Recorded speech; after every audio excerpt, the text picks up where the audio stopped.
right, so let's see. We're gonna get it in. Meeting now, streaming live on YouTube. All right.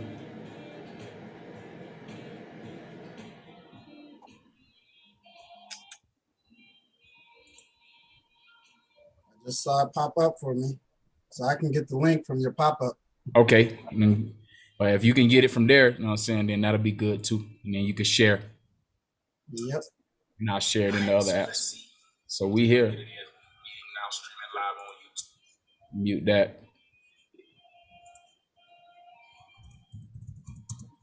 Yeah, I shared it. Cool. Is it working for you, LeVar? On my phone, it says this can't be played in the background. Well, I just what I did was I just went to I clicked on a link and hit share, and then sent it to my Facebook feed and my Twitter feed. Can you click it on your phone and see if it's up? It's not up yet, Carlos? Yeah, it's up. Huh. It says it can't be displayed. Because there's a couple of people, you know what I'm saying? People watching. Yeah, it is. I'm about to I'll send it to y'all in a second. Look what it says on my phone. Can you see it? Can you click it on your phone and see if it's up? It's not up yet, Carlos? Yeah, it's up. It says it can't be displayed. Because there's a couple of people, you know what I'm saying? People watching. Yeah, it is. I'm about to send you the link. WhatsApp. Okay. LeVar, you good? Yeah, I just sent it from I went to the YouTube page and just sent it from there. Cool. I'm checking my YouTube to see if it's clickable. You got it? Yeah. Okay. Yeah, it's clickable. Yeah. LeVar, you good? Yeah, I just sent it from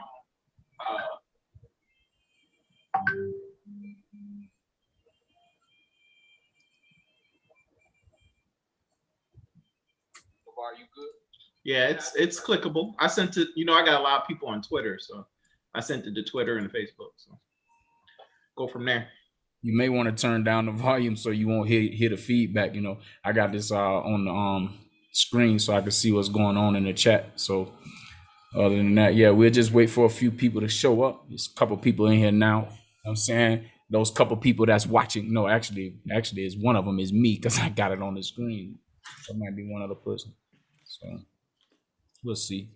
And they'll start piling in, and we'll give everybody our crypto updates for this week. I got a couple of I'm gonna show a chart, Bitcoin chart, see what the trajectory is for Bitcoin this week. If it's some day traders in here, something like that. Oh, what's up, John Wayne? I see you in the chat. I see you, Wayne. All right. Hey, one thing I've been thinking about lately, this is a different topic, was taking profits. Like one common thing that I've researched when I was listening to a lot of old school crypto people, is they talk about making sure, like, when you have a certain amount of gains that you try to lock in profits. That's actually like a common theme that I kept hearing. Mm-hmm. So like all day today, like I got one of my first 10Xs. It was a pretty big 10X. Yeah, I got a 10X, man. So I'm saying I told myself though, if anything 10X, I was going to take out a certain amount. So I'm debating on that amount. So I'll probably just do my original investment, first, because I kind of think it's so early. I still think it's going to move, as we know, kind of the market cycle. But like if you're listening to like some of the people that have been through a lot of different cycles, that's right. A common theme about them saying that, it's not like you cashed in all of it, but they'd say to try to take some off, as it goes, so that's something I've been debating. Which crypto in your portfolio hit the 10X? ADA. Oh, okay. You got, because you got in at like 17 cents or something, didn't it? Yeah. So $1.80 was 10X for me. It was 18 cents. Yeah, I remember. I remember when you got in, because I was like, man, I was thinking to myself, why the hell are you buying that? You know what I'm saying? I wasn't sold on it yet. So I'm like, man, yeah. And I ain't do like little amounts neither, man. It was decent chunks. you with the Warren Buffett strategy, you know what I'm saying? Yeah, man. Make sure you put enough on it the way it Make enough, matters, make it count. Yeah, put enough in there to make it count. Just so y'all know, if you ever on NBA Top Shot and you trying to purchase something, don't use your VPN because it won't allow you to the purchase to go through. So you just gotta use the regular internet or whatever, because it just finally went through. So now I got me and Anthony Edwards that I know is gonna double. You know what I'm saying? At least double in price. I get my money back, but I need to get one of the $1,500 moves like it's doing, man. But Yeah. and it's a rookie mint. Rookie mint.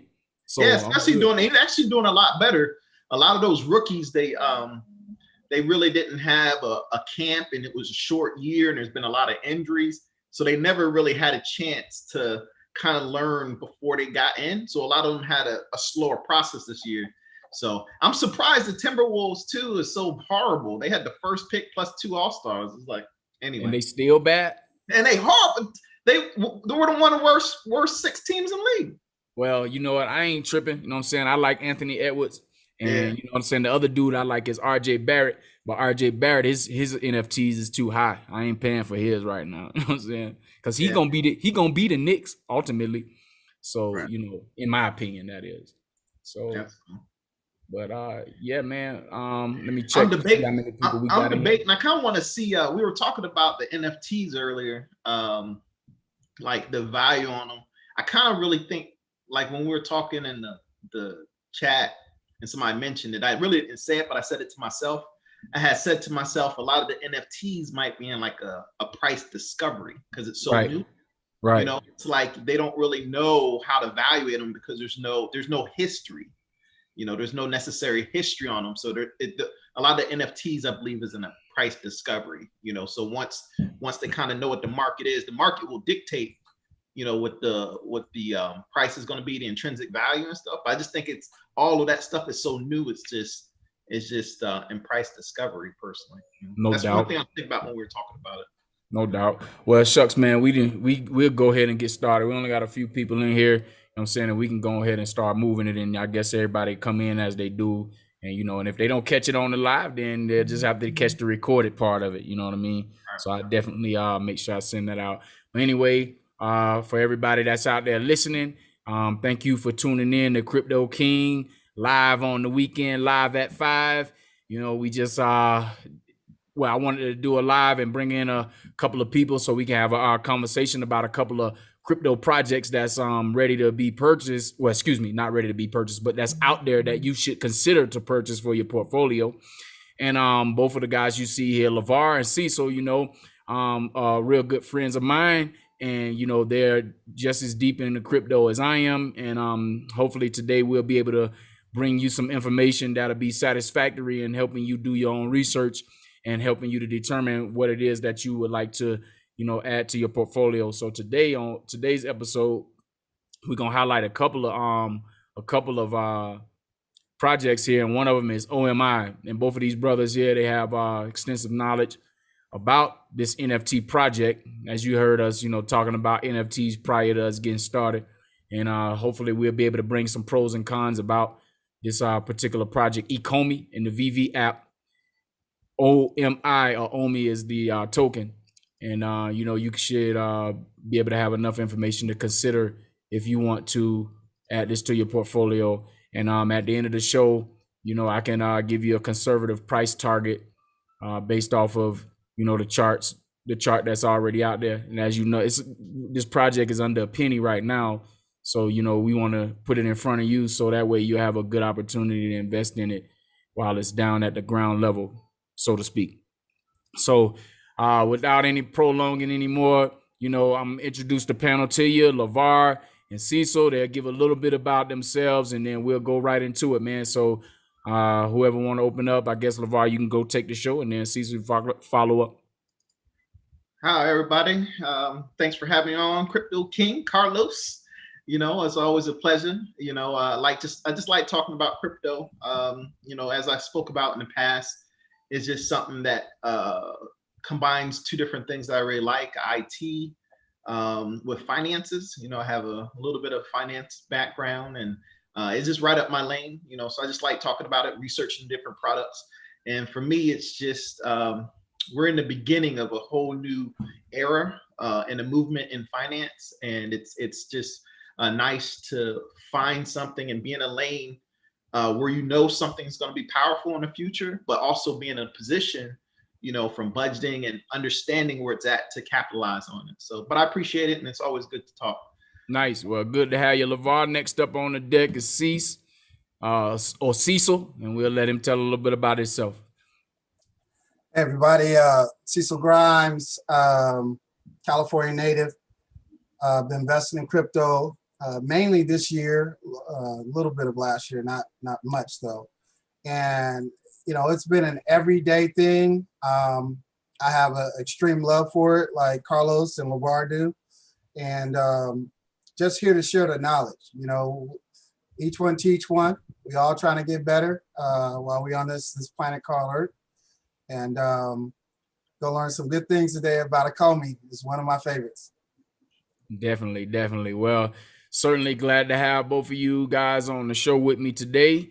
And I guess right now what we'll do is just jump right into the project. Speaking about Omi, you know, in particular, you know, just matter of fact, let me pull up my CoinGecko real quick so that way we can give the people a bit of a background about Ecomi, unless one of you guys can, you know, do a quick while I pull it up.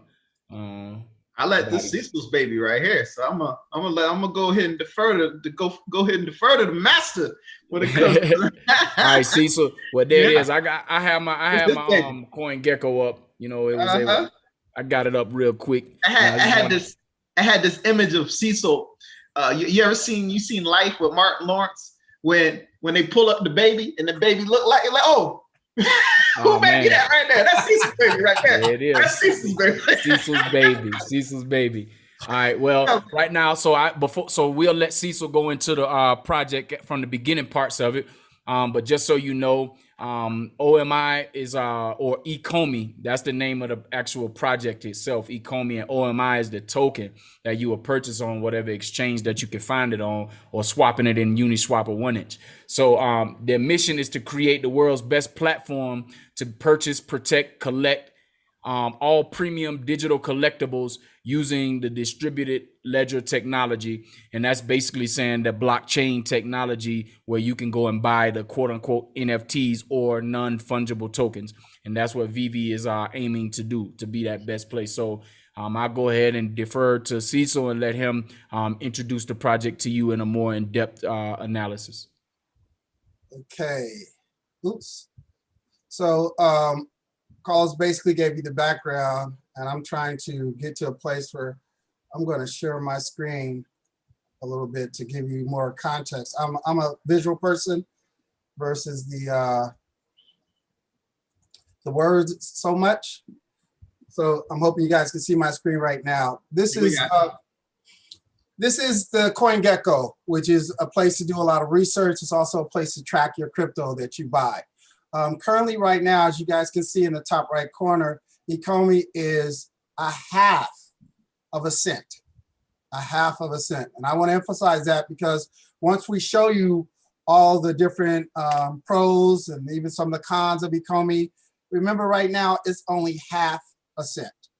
Okay. As you can see, it kind of went down over time and it's kind of going up in the last 24 hours. It has a very large market cap that I'll let LeVar talk a little bit about that because he's the tokenomics genius on this call right now. But I'm going to go into a little bit about the app itself.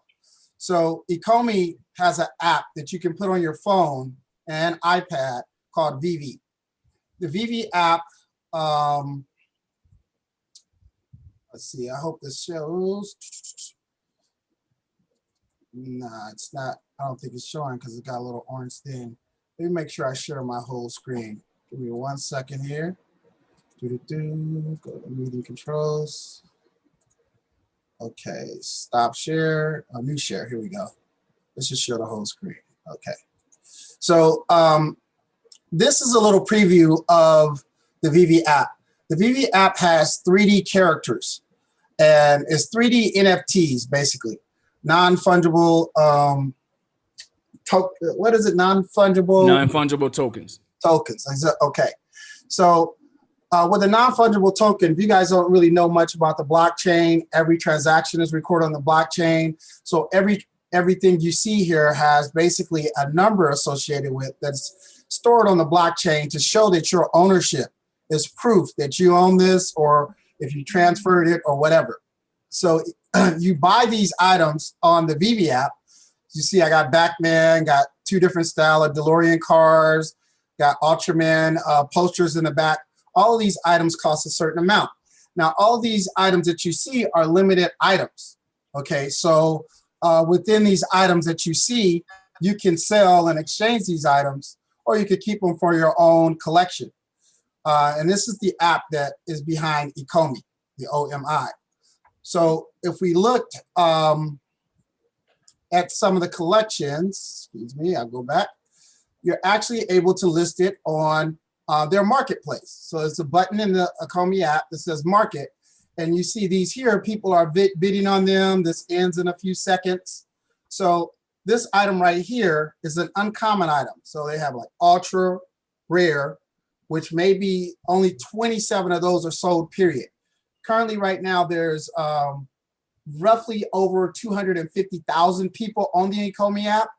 When I added it in February, it was around 80,000. So you can see how far it's growing at a rapid pace. So you got 250,000 people. And with 2,600 items, you got 250,000 people going for the 2,600 items. Not everyone's going to get it, which then makes that item rare. So this item right here, I can tell you, I bought this item for $15.99. And the bid right now on it is $100. When did I buy it? Thursday. I repeat, I bought this Thursday, and it went from $15 to $100. It's the popularity, it's what people think it's worth, and they purchase it from you in this market app. They shipped it right to you. What makes this app so great is you don't even know you're on crypto. It's very seamless.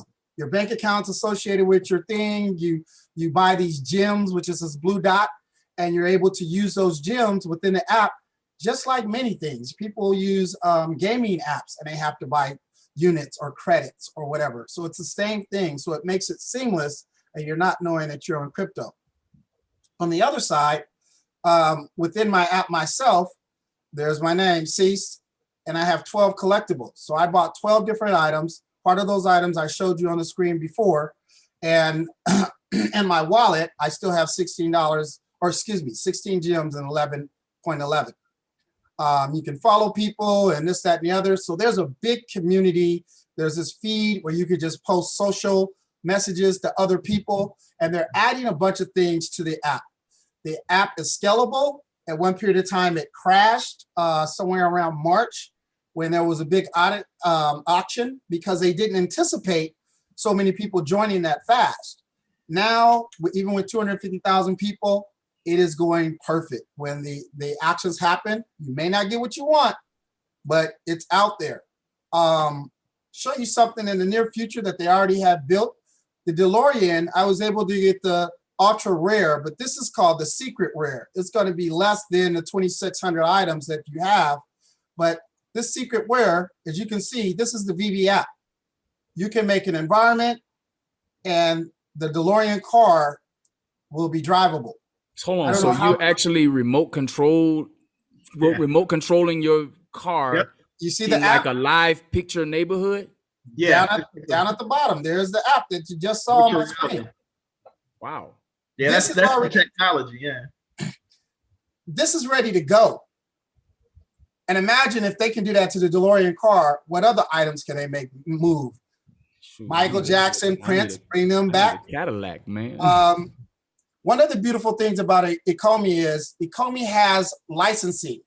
So they have huge licensing right now with, let's see, the Ultraman, DC Comics, Pokemon. I've had the Batman series. You saw Batman. That's part of the DC Comics. They're in negotiation with Marvel right now. Okay, you Avenger fans out there, boom. The NFLPA. So I figure like this, and I saw, and I'm going to try to pull it up while others are talking here.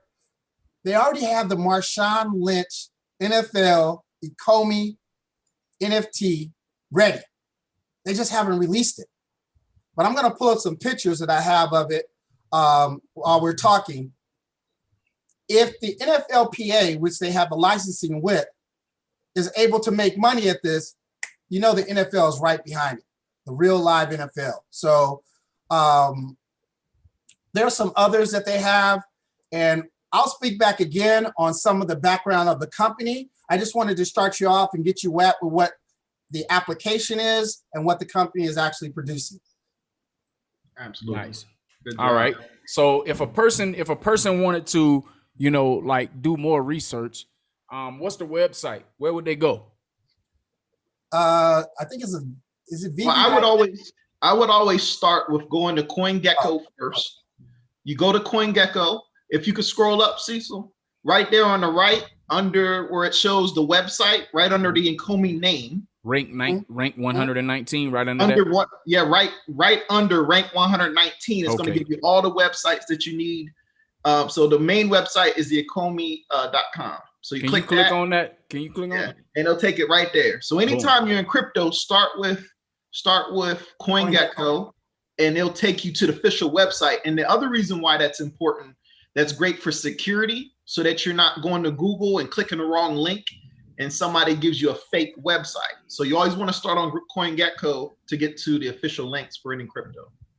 Nice. All right. So basically what we've learned so far is that Ecomi is a non-fungible token. Ecomi is a non-fungible token project. Their operating app is VV, and the token is OMI. We have several, I guess, what do you call it? Items that they've already put out that they're working on, and it's a seamless transition. I'm just trying to sum up everything for the listeners, just in case they didn't catch it, or whatever. But that's pretty much what I gathered from here. And then from here, if we want to do our own research, we start at CoinGecko, and then we go down, scroll down a bit and connect right on it, so that way we get connected right to the actual app itself. Now, what if I guess we can get to that part later when it's time to, I guess, purchase the OMI token. We'll talk about that later. So if we go into this white paper, all right, that I see next to Ecomi, right? What is that? Well, let me kind of touch on this a little bit. So I recently did great research. So any white paper is going to tell you the original product, the idea and the concept behind a particular project. But one thing that we came across when I did my research, a lot of the stuff on the white paper might be outdated. So they've actually updated a lot of stuff, because this is originally from years ago in the very beginning. So some of the critique I had of the project, I started at the white paper, but they did not update some of the things. So, but it does give you an idea, almost like a proof of concept or something like that, in terms of the direction that the company might go. But just understand that these are things that have originated in the past, and they've been updated since. So another thing I wanted to clarify before we move on to the next thing was, for those that don't know what an NFT is, the non-fungible token. So just keep in mind a non-fungible token. So like $1, like say for instance, you had something that was fungible, it'd be like it's equivalent, like every dollar is worth $1, But with NFTs, you could have, it's like a collectible, just like if you had a Pokemon card, one Pokemon card might be a different value than another Pokemon card, even though they're both Pokemon cards, or playing like a basketball card, one basketball card might not be the same value as another basketball card, but they're unique, and they're normally rare, like collectibles, So I just wanted to, for those that didn't know what fungible versus non-fungible, just keep in mind, non-fungible tokens are the ones where they're very unique, normally scarce, and they can have value because they might differ from other things. All right, cool. So that's the white paper, family. Generally on any crypto project, you're going to be able to find a white paper, with the exception of Dogecoin. So, I had to throw that in. Yeah. But But anyhow, when you going to check and you doing your own research on these cryptos, definitely, you always want to try and find the white paper, which is going to have the tokenomics, meaning how are you going to make your money by investing into this project. That's why the white paper is so important, and it breaks it all the way down from the time that they got started, what they're doing, what the project it's like a business plan almost. That's pretty much what it is. But the most important pieces to this particular business plan is the tokenomics. Because Gotcha. when people invest into these projects, they want to know how can they get a return on their investment. So that's where you'll be able to find this particular pieces of information. So always remember that. CoinGecko, go to the actual website itself, and also make sure you read that white paper if you don't do anything else with your research. Going to YouTube and finding YouTube channels about these particular projects, it works. However, I would say find it from the actual source itself, meaning the project makers. All right, look at their videos first, because you'll have a whole bunch of videos that you'll find out there that YouTubers do, and it's based off of their perception of their opinion of the project. So start with the actual project itself, and then dwindle down to other sources to be able to help you make a solid decision on what you're investing in. So, Ecomi, all right. So, what are the cons with this particular project? I know that a lot of people have pause when getting ready to invest. So, I like to start off with the bad news first, or look at the bad stuff first. Why wouldn't a person want to invest in Ecomi? LeVar, let you answer that. Well, it is. Let me first say, I like the project overall. So what I'm gonna say, don't make it seem as though it's not a project that I don't see value in. So there's great value in the product, and I'll let Cecil kind of hit on a lot of different things of the value. Now, the first thing that a person, if they don't look hard enough, the first thing that they're going to notice, if you are a person that understands, tokens and different things like that, they're going to look at the supply. That's the first thing a person's going to look at, and they're going to notice that I don't know if I can share my screen, but I'm kind of clarify, because there's I've gotten some clarification on this, but I just want to make sure that people understand, because this is some stuff that's also changed in the white paper, so it's not as bad as it might seem, but the optics are going to look a certain way in case you might not understand. So let me try to see if I can share my screen real quick. All right. Let's see. All right, share. All right, can y'all see my screen? Yes. All right. Let's see if I can make this bigger. Can y'all see my whole screen? Yes, yep. It's there. Yeah, everything's there. Okay, so on here, the first thing I noticed initially was when you come here and you look at this supply, I was like, oh my God, that was the biggest supply I think I had ever seen in my life. I was like, is that almost 1 trillion coins? And that was like the first thing that I noticed. So that was my first impression. But one thing you got to understand, right next to it, it shows you the circulating supply. All right. So what people don't realize, unless you really dive deep into the token, is that a lot of these tokens are locked. So a lot of these tokens are locked. So the circulating supply, what's going to be available, is going to be reduced. So really, overall, the circulating supply is going to be about 300 billion, I believe. And so it's really going to be 300 billion. Now, 300 billion is technically a lot when you just look at it from a surface standpoint. To kind of give you an example, XRP, which has a very big supply, is 100,000, and Doge is like, sorry, not 100,000, 100 billion, and Doge is like 120 billion. Now the reason why even a 300 billion total supply isn't as bad with this particular project is because of two things. They're one of the few projects that have both a major burn, and I'll explain what that is, and a buyback. Okay, so what a burn is when something happens, they essentially burn supply where it's never able to be used again. So it reduces. It's called deflationary. So less supply, if you have the same demand or more demand, your price will go up, if that makes sense. So when they take out these coins out of circulation, it's going to reduce the total supply. So how do they do this? So every time you have one of these digital assets purchased, one of these non-fungible tokens purchased, you buy a digital art or something like that, the equivalent dollar. So if you spend $50 to buy it, they're going to burn 50 only. Okay. So if there's 1 billion purchases in digital art, that's 1 billion that they're going to burn. Okay. In addition to that, they have something called a reserve wallet, where they have a lot of coins where people purchase from and things like that. When this wallet gets very low, they're going to go to the market and purchase those coins. So that's going to cause them to do buybacks.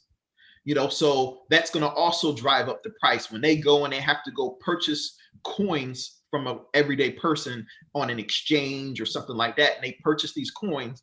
That's also going to cause the price to go up. So my initial turnoff on the coin was the fact that it had a very high supply. So one of the hesitations I initially had was, now there's pros and cons to this. Right now, the price is very, very low. It's half a penny, so this is definitely a great time to purchase because, overall, because this is a very inexpensive project, and it's, as the project grows, the coin's only going to appreciate. But because of these two factors, the buyback and the burn, when it does start to appreciate and it gets mass adoption because of these IPs that they have and things like that, I do personally feel that the coin's going to soar.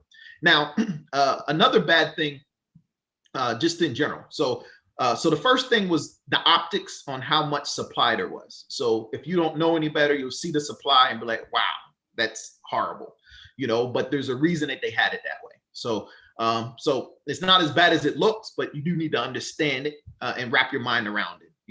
The second thing was there was a large purchase. They did an ICO, initial coin offering, where they gave away a certain amount of coins.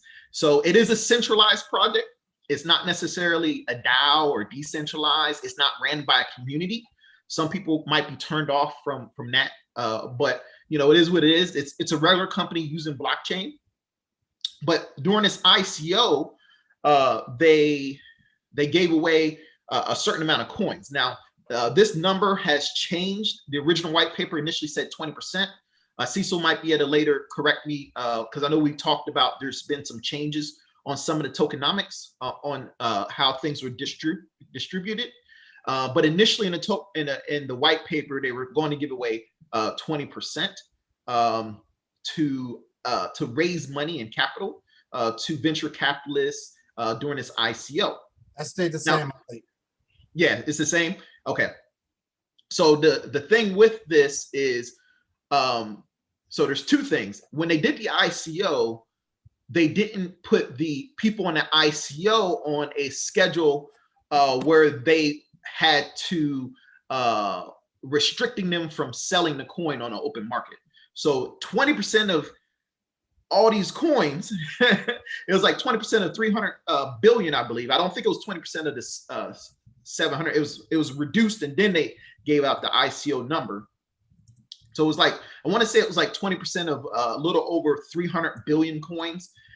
So people in the venture capitalists, they normally get coins at a discounted rate.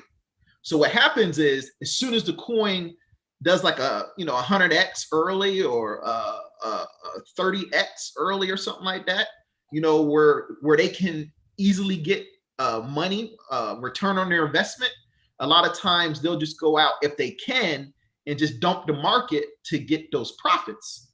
And so that was one bad thing. So that's one of the reasons why I think the coin hasn't really taken off as well, because I believe some of the venture capitalists can dump the market as soon as they see the coin coming up.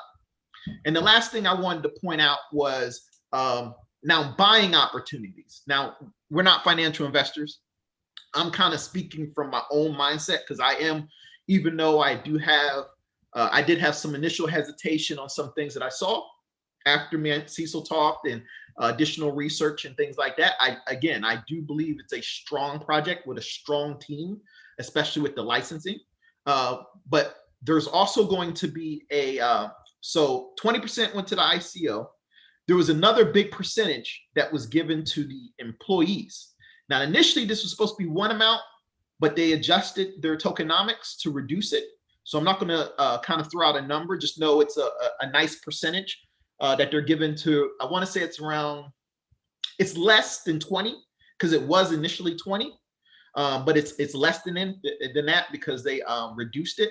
But long story short, they're going to be able to start taking profits on a quarterly basis, if I'm not mistaken, based on what we discussed before. So one good buying opportunity might be, so the first time in which the employees are going to be able to start taking profits or, sell some of their coins, if they need money, would be, I want to say May 11th will be one of the dates. So right now, even though the coin is a 0.5 cent, after about May 11th, you might see the coin come down even more because it's going to be an opportunity in which some of these coins are released that the employees will also be able to take profits as well. And it's going to be on a quarterly basis. Go ahead. So what I'm hearing you say is that there's going to be an allocation to the people who work for the project. Right. And, they're going to get, up to 20% of the tokens that's on the market for purchase at that time. It'll be allocated towards that particular group, correct? Yeah, a group's going to get it. I don't know if it's 20%. Initially was supposed to be 20%. I think it's going to be less. It might be somewhere around like 17 or something like that. I'll show the numbers once you're done. I'll put it on the screen for everybody. Okay. Yeah, because it is different. It has changed from the white paper. The white paper said the team was going to get 20%, and then they were going to have like 20% to the company, and then there was going to be like a certain amount to the ICO. But that all those things kind of changed like overall. So that's why I'm kind of hesitant to throw a number out, just because I know that the white paper is off and they made some adjustments in favor to make sure that it had better tokenomics and things like that as well. So I applaud them for seeing different things and making adjustments that was best overall for the particular project. But yeah, I want to say around May 11th, the team is going to be able to take profits. And that's in addition to the ICO. So you're going to have two groups that are going to be able to take profits right around. So one group's already being able to do it whenever they want. And another group is going to be able to do it in May. And then quarterly, they're going to be released a certain amount of coins over time. Cool. And so that's a buying opportunity. Right now, the coin is about 30% in the red right now. So when things are in the red, that's not necessarily a bad thing for me. That just means a buying opportunity.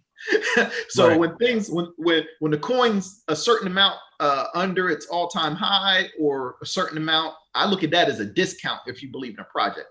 Right. So you want to buy when the token's low. So right now, the token's about 30%, lost about 30% value in the last 30 days, I want to say. And then you might see another drop again after the 11th, and then once you see that next drop, that might be a great buying opportunity. Okay. So, all right. So those are some of the cons, and I'm just going to take a quick pause right here, acknowledge some people, in the chat who showed up. There's a couple of questions in here as well. JR, I see you in the chat. Thanks for showing up with your team. Cam B had a couple of questions.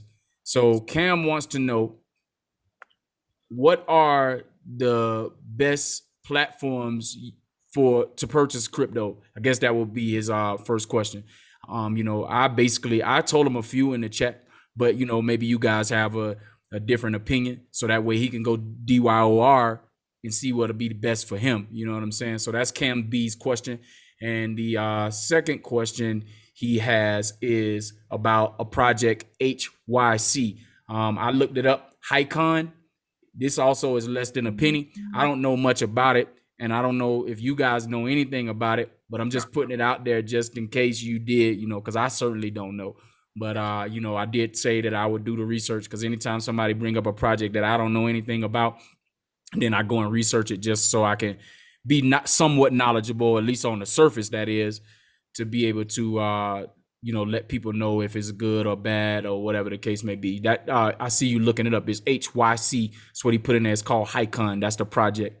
But the first question he had is what are the best platforms for a beginner to purchase crypto, because he is a beginner. So this Gotcha. is CanB.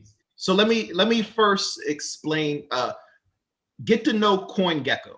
Okay, so this website is CoinGecko. It's free. All right, it's free. It's an app. You can get it on your computer. You get it on your laptop. This is where everybody needs to really start, because it's going to tell you everything you need to know. So I don't know nothing about this project, but this is the project here. Okay, this is going to tell me where I can go to look at the project. This is their official website right here. So it's going to tell me everything I need there. So that's one powerful thing for CoinGecko. It's going to give you everything you need almost in one spot. The white paper is going to tell you about the original idea. All right. So down here, if you want to talk about places to buy, so right on CoinGecko, it's going to tell you all the different top exchanges, and also if they're trusted. So the ones in green are trusted. The ones in yellow are less trusted. So this is going to give you an idea where to start here. Now, these first two are really marketing. So it really starts from the 1, 2, 3 right here. So anytime you go to a coin, you're going to search. Go ahead. Don't gloss over trusted and not trusted. Explain what that means. Yeah. So for me, this means like when a particular exchange is trusted, it means, it might be, for me, it would mean like less hacking. A lot of people have a lot of volume. It's been proven versus some of these other exchanges, they might be more susceptible to a hack, maybe not as proven, maybe not as, not as secure. So those are some things that come off to the top of my mind. What's a hack? A hack would be like if somebody were to be able to break into your computer, not to your house, but go in through the IT and go ahead and take your funds, just pretty much, jip you out of your money. Var, pause right there for a second. Pause right there. So family, what they're talking about and why these questions are coming up is because you want to be very, very, very careful when you are transferring, moving, sending any of your tokens or coins to these different places. The one thing that I want to highlight here is that you should never, ever, ever, for one, reveal your private keys to your hardware wallets. All right. You definitely don't want to reveal your wallet address, right? Because there are people out here that are savvy enough to take just that little bit of information, especially the wallet, the private keys, but the wallet address more so, because that'll be used frequently, when you moving crypto from wallet to wallet, so, or wallet to wherever. So you want to be very cautious of, who is seeing or has access to those particular pieces of information in regards to your crypto. And I'm talking about the wallet address and also the private keys. The reason why I say the wallet address is because somebody can take and copy your wallet address and put it inside of their, wherever they're trying to move it. So they want to move it from your wallet address to their wallet address. If they have access to your wallet, then it's a way that, a hacker will be able to come in and move and steal coins. Just this past week, there was somebody who lost $3,000 worth of tokens on their wallet for this exact problem. All right. Can I intercede a little bit, Carlos? Yeah, go ahead. So there's a lot of fear involved with crypto as far as something that we're mentioning right now. But know that most of these wallets can be set up with secondary security, meaning even if someone requests that money be transferred from your account to somewhere else, there's a secondary layer where either it is send you an email meaning the website will send you an email, or it will send you a text message that gives you special codes to put in to the next screen that comes up when you're trying to transfer something. Carlos is right. Some of these, things don't require that second layer of security, but be secure that there is that second layer of security. And he also has several videos on how to protect yourself when you're trading. So we just wanted to mention that. I wanted to make sure you knew that. All exchanges aren't the same. So basically what he's telling you is that when you setting up your second layer of security for yourself, or actually third layer, I'm gonna give you another, go get you a VPN.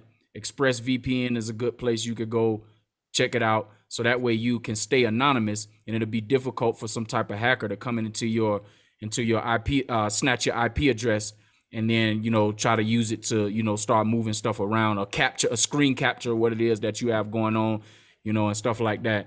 But the two-factor authentication device, what he was talking about, or app that he was talking about, is real easy to download. Google Authenticator app. You're going to need that for most your exchanges, DeFi exchange or centralized exchange. You're going to need that, and also for for your own personal protection. So that's just another layer to help make it that much more difficult for the bad guy to come in and try to steal your investments in the way of crypto. So yeah, LeVar, you can continue on. I just wanted to mention that. Absolutely. Good point, y'all. All right. So to go to the original question, what are the best places to buy coins? It matters on the coin. You can't, most of these coins are on the same exchange. So you have to kind of figure out what coin you're looking for. And I always go to CoinGecko to find out where I can find it, and then go from there. Now, if you're new to crypto, just a piece of advice. You see this rank right here, 1,484. That means it's a high risk coin. So if you're new to crypto, like when I talk to people that are new, I always tell them, go to CoinGecko, stay in this, try to look up coins in the top 10. All right. Coins in the top 10, coins in the top 20, they're proven projects. Skip number 4. Yeah. So absolutely. It did slip down. But yeah, so what I'm saying is try to go with less risky coins. And as you learn the market, try to stay with Bitcoin, Ethereum, those are proven projects.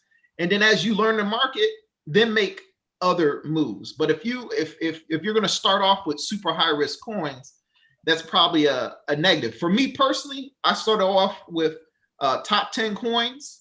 And then as I grew to understand, then I went out, and you should be able to tell me if you're going to be looking at a coin that is ranked in the thousands, you should be able to tell me why. If you can't tell me why, then that means it's not a coin you probably should be looking at this stage, at this point. You should probably start in the top 10, and because those coins that are out there, there's something called a rug pull, where you'll see a project, and you put money in it, and then all of a sudden all the people that started it just leave with the money, and that happens with the coins that are really high in rank. They're called those are low cap coins, and those are super high risk. So instead of starting with super high risk, remember, we're still early. This is a new asset class, all new technology. That's why Bitcoin's still a great investment. You'll see a lot of people still put money in Bitcoin. Why? Because there's still a lot of growth in all the coins. So go ahead, start off with the top 10, understand what those are all about. And as you gain understanding there, you start to invest, expand out to smaller coins, but So that would be my. So Cam B, you got your answer right there. You got it actually twofold here about the exchanges, and also, well, we didn't go that far in depth with the exchanges, but he did show you where you can go to check out those exchanges. So as far as this project Hycon is concerned, basically you have to DYOR before you go try to buy it, because we definitely don't want to have you in a situation where you get wrecked for buying a coin that may not, make it past, the initial stages. Because all of these projects, and then if you look at it, the all-time high right here, what I'm looking at from where it is now, it's only went up to 5 cents. So actually, yeah, 5 cents. I did want to point out something, and Cecil Yeah. might get a crack out of this. Let me point out something to y'all. Go ahead. So now somebody has finally surpassed Omi. And you'll understand what I'm about to say in a second. Does this say, is this me? Or is that, hold on, that's 2 billion, right? That's not 2 trillion. That's 2 billion. That's 2 billion. All right. 2.9 billion. Okay. All right. So I'm about to say, I was like, hold on. No, I was off on my decimals there. All right. But anyway, I would just say, research the project. Right here is going to tell you the official website. The white paper is going to tell you what the project's about. This is going to tell you different things about like all-time high and where it's at right now, but you just got to kind of research the project overall. At the bottom, it's going to tell you a little bit about the project too, but my recommendation is do some research, but really start in the top 10. I wouldn't start that far down. People always want to get that quick money, but sometimes starting off with something quality, that's a very, very, very large risk that you're taking by doing that. Let me jump in a little bit too. Yeah, go ahead.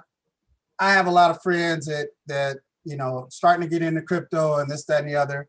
I even got some tips this morning from someone who I confide in about crypto, and he's like, "Hey, look into these 4 cryptos." So I started to look into it, and granted, let me give the caveat right here. This show that you guys are watching, we are not professional traders. We do not have our Series 7 license. What we're giving you is our personal research and our personal opinions to help guide you in a way that you can go and do your own research and do your own investment. So just wanted to say that offhand. But he came in with all this stuff, and I started looking at it, and I'm like, this does the same. It was like you looking at some candy, right? Somebody came out with some nougat, some chocolate, and some nuts. You'd be like, they already got Snickers out there. What's the difference in the Snickers? And he's, yeah, it is kind of like that, blah, blah, blah. And I looked again, it was ranked low. It had been moving a lot during a certain time period. And people get sold on, this is the Asian version of Bitcoin. And you don't know if that thing is going to be around a long time or not. You got to look at the use case. You got to do your research. You got to look at the CoinGecko. And what we're actually showing you during this program right now are different facets of how to do research and what results give you the confidence to move forward. I don't want something that's going to be gone in 3 weeks. I really want something that I could put in, have it in there for a few years, get 1,000 times my money on. I mean, that's what I'm looking for the ultimate investment. So what we're trying to show you in this program alone is that we've concentrated on this one token, Ecomi, and showing you the facets of a use case behind the scenes as far as their tokenomics. We'll get into some of the leadership if we have enough time, and we'll even get into the marketing team that shows you how they're going to market in the future. And all of that then gives you the confidence to get in it. Not to say you need to know all of that before you get into it, because some things, when I first jumped in Ecomi, I put like $150 and was like, okay, let me see what this thing is doing. And then I started to do my research and add over time. So just to lay that foundation, that groundwork, sometimes when the homies say, hey, look up ACY, you know what I mean, is something that you got to look up with your own grain of salt and put your level of risk that you're willing to take. If you're willing to drop 100, just see what it do. Drop 100, see what it do. But I would recommend something a lot. I would add this. If you're going to be in the thousands, if the rank is like 1,400, yeah, you might need to do a deep dive. But if you're in the top 100, yeah, maybe throw a couple $100 in there. But if you're going to be in the 1,000 rank, that's big boy. that's big boy risk. So nice. Just keep that in mind. It does depend on where you at. in terms of the risk of the company. I would say stay in the top 100 if you're going to just, not really do a lot of research and stuff like that, because those are going to be quality. But after you get past that 100, keep in mind, the further you get down, the more volatile or the more risky. More volatile. So if you're going to be in the thousands, you need to really do some deep dive. But if you're in the top 100, then yeah, throw a few $100s at it. So that was a nice little segue back to eComey. Hopefully, Cam, we was able to answer your question for you about that project and also the exchanges. You know what I'm saying? I mentioned Coinbase would be the easiest place to get started. Me personally, I like Gate.io because they have pretty much all of the cryptos that you will want to get. You can find it there, or KuCoin. And then the other trusted two sources that I use would be Gemini and also Crypto.com. I love those apps because they, have basically what I'm searching for. But, back to eComey and OMI, so we, LeVar went over the cons of the project, and basically just capping that off. We saw some changes in the tokenomics within the white paper, but that could be changed for the good.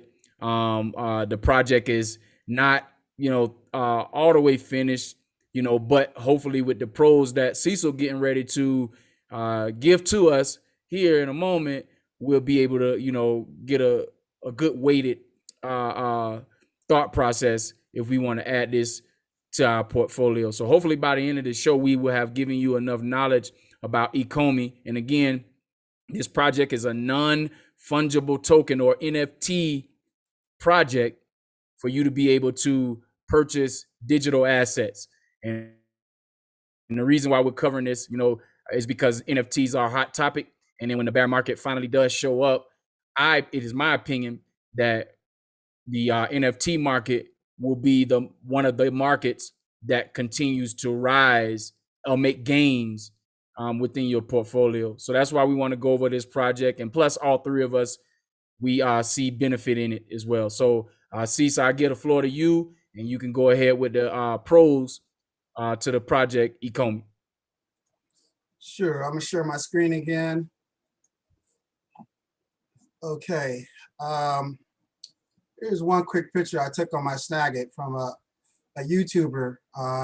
Love to give him credit. I don't have his name right now, but a YouTuber broke it down.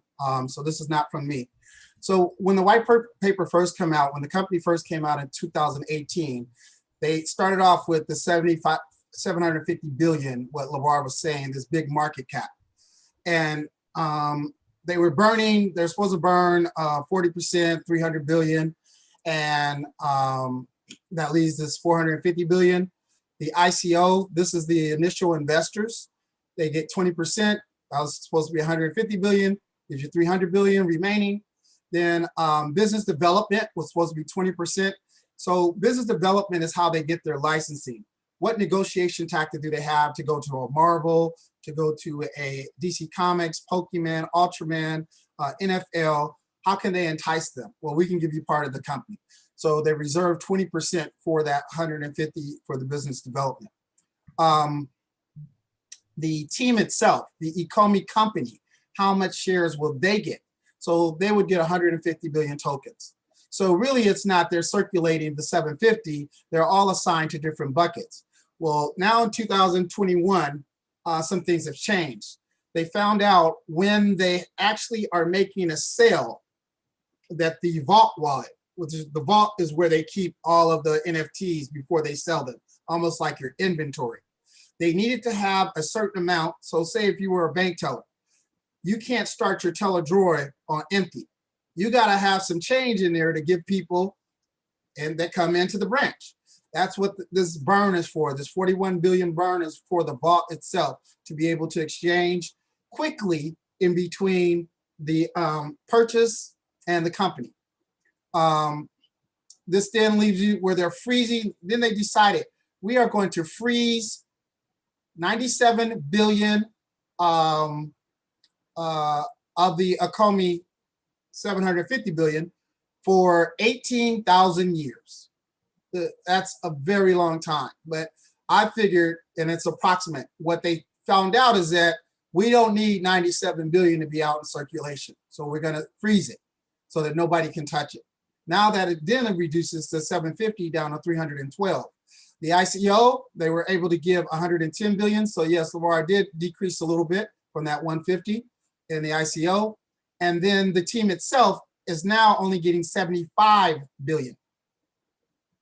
And then they're actually given another 17, approximately another 17 billion for ICO2. So it's still kind of close to that 150. Also, they've made a 2-year rule for the team. Once you get awarded your portion of your Ecomi stock, you cannot touch it for 2 years. So the people that have had it from the beginning, the first release of it is, I think LeVar may have mentioned, if he didn't, I think it is May 11th is the first time that they can actually touch it. They can only touch 25%. They will not let the whole thing go out there and they can grab the whole thing. Again, they're also paying attention to the economics of their stock, token percent price, and making sure and protecting the fact that they don't want it to dump and go down to an extremely low amount. And in addition to that, every quarter after, they will release 25% more, 25% more, 25% more. So that it's now happening kind of in the beginning stages, and won't later on, they won't, you know, be taking a lot when it's like 100x, 100 times what it is today. So this is kind of a layout of what those coins are today, where there's really only going to be 127 billion in circulation, which is kind of cool. Now, reminding you guys, Ecomi there's an actual place you can go to for VV. VV is the app for Ecomi, token.vv.me. And if you really are a sophisticated investor, you can actually look at the vault balances to see how much of the stock is being used, how much was burned because they sold a lot of things, or they burned like the 97 million, how much is in the vault wallet. Remember, it was 41 million, now it's 4710. How much is in the reserve wallet that's kind of out in circulation. So you can come here and kind of check and see in real time what's going on. They're very transparent. Back to the app a little bit. I promised you guys I was going to try to find the Marshawn Lynch NFT, and here it is right here. Ecomi has a, I think this is on Telegram, the Ecomi data, at Ecomi data, and they gave us a picture. Now, part of it is that I think they have Activision also as a partner. I'm not exactly sure, but I heard that they have Activision. And here you're seeing the EA Sports, Madden, and look at the Marshawn Lynch, look at the muscles. Now, what's beauty about the 3D NFT, as you see they listed it on their VV app, where Marshawn is going to be right there, you can zoom in and get all into the hair and all into the face mask and all up on it and look at the turf. It is a great app. I wish I could really show you guys in person, because there's a part of it where you just take a picture of your surroundings and you click it and you start walking in your vault. While you're walking, you're getting closer to it and you're moving around it as you move your phone and stuff. Just get the app, try it out. I'm telling you, this thing is amazing. It blew my socks off and made me research more. So I wanted to show you guys that piece. The other thing, so you look at Ecomi and you're saying, okay, how are they going to get out of this ranked? And here we are showing you 119, and they're half a cent.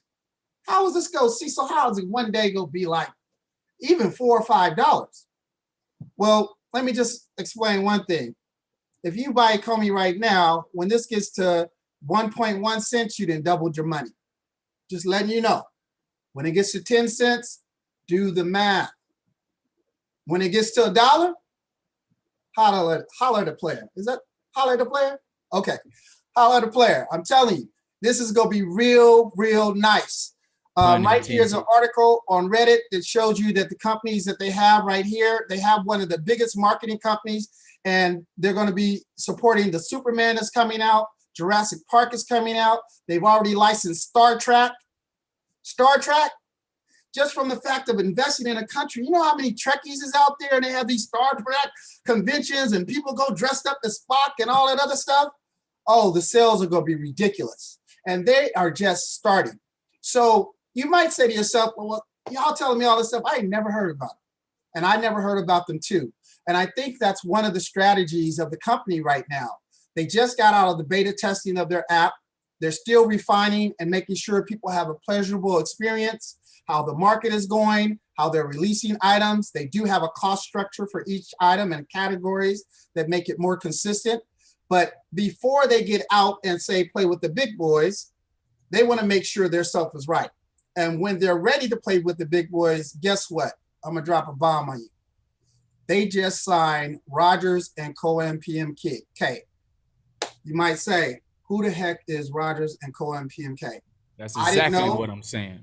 I had no idea when I looked, but as I started to scroll down, they are one of the largest marketing firms in the nation, and they represent all of these different brands and people as I'm going down, right? That's their brands. They're the talent down there. You can see some famous stars that you might know, Steph Curry, McDonald's, Hyundai. They represent all of these companies. So you are now partnering with the largest marketing firm in the world. Let me just click on representation because I think I know that guy right there. Let's see, is my computer going right? It's not clicking on it. But this guy right here is Michael B. Jordan. And the other likes, I can tell you for sure, is represented by Denzel Washington. I can't get to the other pages. I don't know if it's a Zoom or whatever, but these other pages, oh, there it is. I think I got to click there. There we go. You got to click on the word. So you might know who she is, famous. You know that guy, right? Wakanda forever. Jamie Foxx, Bruce Willis. Now, I say all this to say, DJ Khaled, when you have this type of rapport with someone who's working with you, Denzel Washington, you are now able to tap in, hey, they represent these people. Can I get a meeting with Denzel? I want to make a NFT of all of his movies, from Glory to all of the stuff that he's done in his lifetime. So you can make a whole series on Denzel Washington. You got Activision, McDonald's, YouTube, Hasbro, all of these different people, different ways to make new NFTs, and they're partnered with this marketing company. So when this marketing company, as you can see Heineken right there, goes out and releases his brand, and you'll see there's Nike in here, there's Cisco, there's Warner, there's Academy Awards, Coachella. When it goes to market, it's going to market Ecomi at the top level of NFTs. Their CEO and founder will tell you they are trying to be the #1 NFT app in its niche. It is premium NFTs. This aren't, trading cards or just posters. This is premium things that move, that live. You can go around them, you can trade them, you can market them, all on the same app. And guess what? Today, you can buy this company for about half a cent. Now, these things will not happen overnight. I can't tell you or even believe in a month, man, it's going to be 10 cents and I'm going to be up all this money, blah, blah, blah. I'm not going to tell you that. But what I can tell you is they have the recipe for success.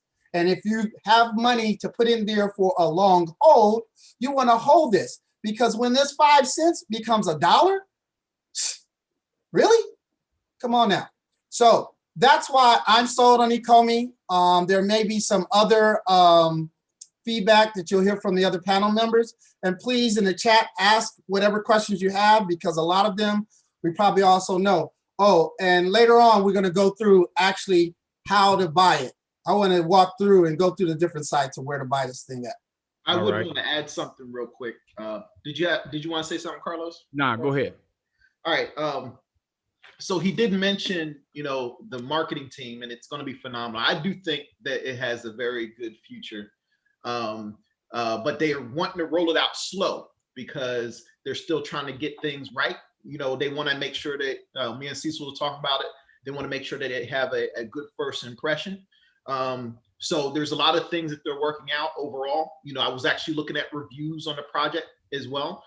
So they have some things now where sometimes the site might be down, and they want to work out all these different things before releasing it to the masses. I even downloaded the app myself, and I wanted to kind of play around with it, and I still haven't been able to get on, just overall. So that just shows I've been trying for like 2 days. I'm like, man, trying to get on this thing, so it just shows, the vision's there, but they still got some things from an execution standpoint that they're still working on the back end. One other thing I wanted to put out was when I was doing some of my research, they're on a blockchain called GoChain, and that is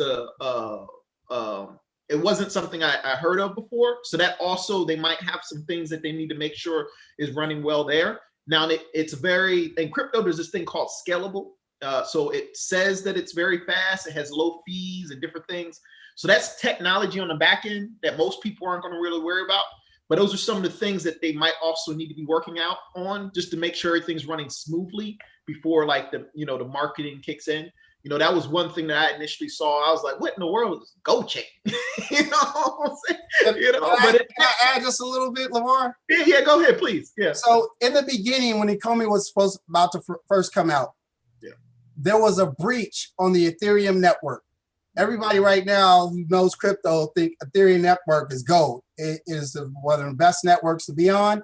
It is high cost. It is very secure. Because of that glitch on the Ethereum network, even though I think GoChain runs on top of the Ethereum network, they went with GoChain. And they also went with it because Ethereum has very high fees. So every time you would buy one of these NFTs, it might cost you $1 to buy a $20 item. That's how high Ethereum pricing is. So that's why they went with GoChain, and they said that they would evaluate in the future if they wanted to change. Because they're on the Ethereum network, they said it wouldn't be too hard to change to another track. But I just wanted to let people know they are definitely aware of it. And at the time, it was the best choice for them because they didn't want to be associated with any negative activity. And now Ethereum is on 2.0, so that's all kind of solved on Ethereum, but we won't go into that conversation. Real quick, and I know Carlos will vouch for me on this one. Carlos will vouch for me. I'll probably see him smile after this. You need to call them up and you need to tell them about this thing called Polkadot. Because that's what they need to be on. They need to be on that thing called Polkadot. So go ahead and call them up. Tell them LeVar sent you. Because that's what you need to go to. But I will tell you this. It's actually not, based on what I researched, it's not technically running on Ethereum. It's compatible with Ethereum. It has its own 27 nodes. So nodes are validators that do the transaction. It's kind of set up similar to like Stellar and XRP, where they have these like centralized nodes that can go around and communicate to validate and make sure that these are proper transactions. But it's compatible with Ethereum. So it can work interoperable with Ethereum. But that's why it's already, they say, scalable. The transactions are fast and they're cheap, 1 cent, because it is separate, but it's compatible. It's based on what I found when I was researching. Scalable has nothing to do with dinosaurs or snails. Scalable means that it can go from a small user base to a very large user base. And they're prepared to do so. That's exactly. I was getting ready to start explaining that because we threw out a bunch of terms in here that a lot of people, it sounds like Japanese or Chinese to them right now. So we talking. So let me go ahead and break down at layman's terms what LeVar and Cease just basically said with the project. So Cease gave us a overview of all of the pros with OMI and why you should consider investing in it. And here shortly, we'll show you how he'll walk you through on how to purchase the token and also download that VV app if you're not tech savvy enough to figure that out for yourself. However, we also heard ETH 2.0. Okay, ETH 2.0 is the Ethereum, what we know, on steroids, right? So ETH 2.0 was designed for it to become, for Ethereum to become more scalable, more secure, and more sustainable for the future. That's what ETH 2.0 is designed, or is the fixes are for Ethereum right now. That's what ETH 2.0 is going to do. Scalable, secure, and sustainable. So just remember those three S's. Okay, so that's ETH 2.0. And just a plug for if you have a Coinbase account and you have Ethereum sitting in your Coinbase account, then you could take that Ethereum and then you can stake it for about 6%, I think it is, 6%, and you can get set up for when they transition from Ethereum to Ethereum 2.0. You can start that process now. Coinbase is the only exchange that's allowing you to do that, because if prior to that, Ethereum 2.0 was started back on, they started the project on December the 1st. That was when the go live date. And if you didn't have 32 ETH at that time, which was roughly about maybe $14,000 at that time, if you didn't have that kind of money, then you couldn't stake ETH. And then, one caveat is that you'll be locking up your Ethereum for a minimum of 2 years. Carlos, quick question. Can you tell everybody if lobster comes with that steak? I'm just saying. Yeah. Listen, man. What's staking? What I'm gonna tell you this is that everybody should be looking and researching for coins that you can stake somewhere, so that you can get your lobster and shrimp as well. What is staking? So essentially, it's you what get staking? Interest on your money. You essentially get interest on your money. I will add this. Kraken also, Kraken also, I believe you can also get interest on your money, which is called staking, as well. And for ETH 2.0, I believe they also have it, if I'm not mistaken. Yeah, you're right. Kraken does have it. Kraken and Coinbase, those are the two exchanges. But the biggest thing I don't want you to miss, when he says lock up, that means you will not have access. Exactly. And they ain't the cops coming and taking you somewhere. So it's all right. Y'all can stay. You ain't gotta look over your shoulder. You know what I'm saying? I know what day and age it is too. So you'll be all right. You'll be all right. Just talk to us. But I would say what they mean is you won't have access to your coins or your money for a period of time until everything's complete for 2 years. So that means if it's there, it's gone. You need to forget about it. It's kind of like a retirement fund at that point for about 2 years, and then you're going to have access to it after that period's over with. So. All right. Thank you for catching that, because that probably would have went over my head. See, 3 minds are better than one. You know what I'm saying? And I don't know everything. So, but anyhow, so, yeah, family. So if you still have questions, throw them in the chat so we can answer them for you. We got 3 brains on here. We spend a lot of time researching crypto so that way we can bring you the most up-to-date and the best information that we can, so you can stay informed about whatever project that is you're looking at. Give me a moment here, fellas. Let me look here. I see D Wills. Ecomi is a good project. The only thing is a lot of licenses that are not exclusive to just them. There will be plenty of NFT projects that will have a lot of these licenses. And what do you guys think of Viacoin? Evan, we'll get to Viacoin in a moment. But D Wills, as far as your comment here about it being licenses, I think Cecil can share with you about the licenses for Ecomi right here, just to give you a different perspective. Cecil, if you want to let them know or clue them in. So you're right. It is a lot of licenses. Other people can have licenses, but just like there's licenses right now for the NFL, you might buy a hat, an NFL hat from some no-name person, whatever, but then you might have on a Mitchell or Ness NFL hat. The same thing for the type of clothing and things that you buy. The quality of what you get is really what makes it valuable. Ecomi is marketing itself as a premium NFT project. The items are 3D. No one out there right now, no one has an app that you can take your items, place them in a space, and go and review those things. So you can review all of the 3D part of it and this, that, and the other. Not only do they have that, I should pull it up too.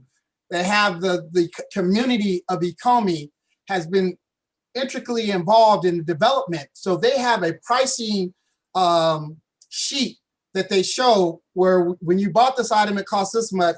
Here's the high and here's the low. So that when you're going out to the market, that the market then create a consistency so that somebody isn't selling something for $10 and another person selling it for $100. They're giving you the basis of where you should market at. I don't know of any NFTs where there's trading like what goes on with Ecomi, as well as a social media, they call it the feed, aspect of Ecomi, where you can interact with your buddies, this, that, and the other. You can add them to your profile. I can go visit the vault of some of my friends if they let me see what they have. It is a whole social environment. In addition to that, you're saying what makes Ecomi special? That marketing team is tops. They don't fail. They don't fool around with people that fail. If you could saw all the actors and all the companies that they were involved with, they're about their business. Hey, let me gives me that self-assurance. Can I add something to that part? Yeah, that's what I was about to say. Yeah, just to piggyback on that, what makes them special? Again, I didn't have just a lot of negative things. I had a lot of positives. They actually, well, first of all, having a license is big because then when things do get big, you're not getting sued, you know? So the fact that they already have a license is big. They actually have one of the #1 people when it comes to acquiring licenses with Alfred Kane. Alfred Kane was one of the people that got Pokemon over to United States. He has partnered in the past with Nintendo and all types of different things. So they actually have a relation. One of the top people in licensing that they have already has a relationship with a lot of these different individuals. So there's a trust there because he's already have done business with them in the past. So the fact that they are already the first movers is big. You know, when you're a first mover in a particular category and you show success, you build something called a hedge. You know, you have pretty much you have a competitive advantage. You know, you're able to move fast and try to dominate that market before anybody else. So if I'm already doing it well, why do I need you? So that's what's going to happen. No need to reinvent the wheel. Exactly. So if they're already getting these relationships and they prove that they have a strong product, if that relationship's already there, it might be harder for other people that don't have that same connection to also do the same thing. So the fact that they already have it overcomes that particular barrier of entry. So all right. So the next question here concerning this project, you know, because a lot of people, they be wanting to know, well, why should I get in it? Well, we gave you all of the information about why you should consider it. And I'm talking about the pros and the cons. So if you came in on the platform late, then, you know, just go back to the first 25 minutes or so of the program, and then you'll be able to, you know, get LeVar's cons to the project. So my question to you gentlemen is, all right, it's a very easy question. Are you or are you not invested in this project? Because people be wanting to know, show receipts, blah, blah, blah. So we want to be transparent as we can, you know, since we on this platform talking about Ecomi specifically and giving the pros and the cons and the, you know, the information that they would need to make a choice or a decision. So I'll start off by answering the question. Currently, I have a very small position in Ecomi, but tomorrow my position will be, I will have a large position in Ecomi, and it was strictly due to the research from Cecil and LeVar that they provided me. You know, as a content creator, you know, I don't have a whole lot of time to spend on research, although it's important for specific projects, especially those ones that a lot of people are on. But when you know you have a team of people doing this, then it makes it a whole lot easier, and that's why these two gentlemen on the platform. So with that being said, when I build my position up in the morning, if you guys can answer to the platform, are you or are you not invested? Why and why not? Let me go first, or go ahead. Right. So I actually just Cecil can tell you. So Cecil's like, man, you know, you have a chance to check out this project, man. I was like, yeah, I'll take a look at it. You know what I'm saying? So I took a look at it. So I actually just finished my deep dive. I literally took a couple days Cecil could tell you. I told him all different things. Me and him kind of talked about it. So I don't have any position on it because I literally just finished my research yesterday on my deep dive on the team and what they're about and their history and stuff like that. So I don't have a position at all. But I won't be putting any money tomorrow either. But after the 11th, when because I explained after the 11th, there might be the price might come down some more again because some coins will be unlocked for the team. I might be looking into it. There's 2 projects I'm actually looking into getting into. Ecomi's one of them. I do believe I think I'll be upset if I didn't put some money in there. And I did all this research, and Cecil's gonna be just so he won't say I told you so. I'll probably put a few dollars in there, you know what I mean? Because he's like, I told you. Oh, do it for me. Do it for me. All right. And it's definitely at a price point at half a penny today. And after the 11th, if it goes down, we talking about a fourth of a penny, a third of a penny, right? To where that if you only put $100 into this project, and let's just say that this project goes to $5.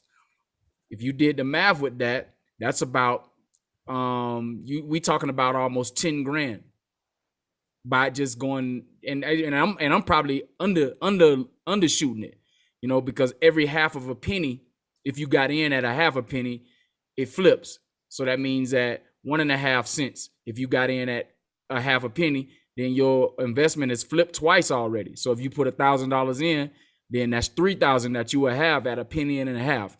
We just trying to give you perspective here on the price point of Ecomi, why we're talking about this today, and why you should consider investing in it. So we'll leave the floor now open for the man, who is all over this project, to actually take some time to let you know if he's investing in it right here. And also, if you could, Cecil, show the family how they can purchase this token and download the app if they're interested after doing their own research. And this is a long-term thing. This is in a short-term, all of a sudden you're going to be a millionaire type thing. I would say the project is long-term. So what I mean by long-term, we talking 20, like 12 to 36 months. We talking exactly. So I'm more on the 3-year mark in terms of when you're gonna, 3-year mark. And one more caveat before Cecil starts. I know y'all know how big the Pokemon rush was when they came out with those cards. Okay, well, Ecomi and Vivi, they have the license for Pokemon. Okay. I'll just throw that in there just so you a better perspective that you would have. Y'all know how big Pokemon was when they came out with that. Well, Vivi and Ecomi has that Pokemon license. So whenever that comes, you're definitely gonna see this project shoot through the roof with Pokemon. All right, so take it away, Cease. Okay. So to answer your question, yes, I own Ecomi. I own more than this. It's only showing 51,000. I actually have 100,000 worth of Ecomi right now.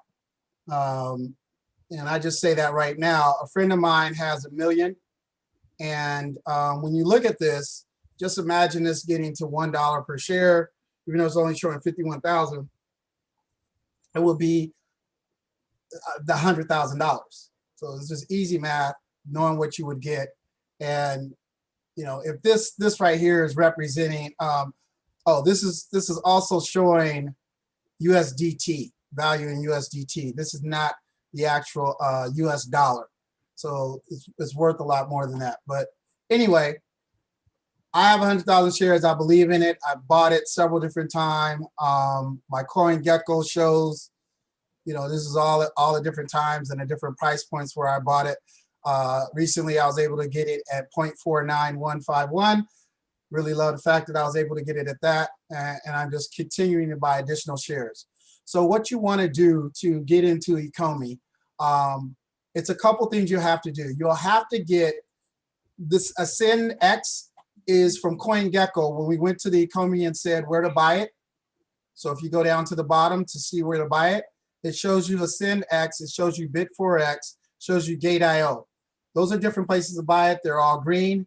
I went to AscendX. As you can see, the price is a little bit different on each one, is what they're offering it for, but I'll show you a trick that you can use with BitMax, which is now AscendX. So I buy mine on AscendX, but what this is showing you right here, this is the pairing, right? Different pairing. OMI is only able to be paired, meaning you cannot go and buy OMI just straight off the market just yet. When they do list themselves on an exchange, like a CoinGecko, I use Voyager, not a CoinGecko, excuse me, Coinbase, Voyager, Crypto.com, Kraken, all these different places where you can just buy it, it's going to shoot up. So they're not ready for that. That's why they're keeping the price low, but we know it's going to shoot up. So you have to then basically swap or trade for OMI. But the first thing you can buy, and you can buy this at several different places, is USDT. So that's what's giving you the clue. You need to buy USDT to get you some OMI. Or down here, you can use your Ethereum. If you own any ETH, which is Ethereum, you can get OMI and trade or swap or trade for that on the Gate.io platform. You have to sign up for these platforms individually. If you're signed up for one, you'll have to sign up and establish your relationship with the other. Once I go to the site, other things you have to do to trade it, they charge you fees to trade. Now, nothing's free on this earth. So if you're going to move USDT, which is called Tether, if you're going to move Tether from one place to another place, they charge you a fee. The fee is charged in Tether. So I get charged a fee in Tether.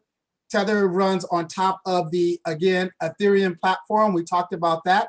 So when you go to trade it, I'm going to show you this because I've covered my address. You can trade it on a couple of different types of trading, a FIO address or this go-to address. This go-to address is the address that is Ethereum. So you want to trade it on the, it's ERC20 or this Go20, whatever is the address that you can trade it on.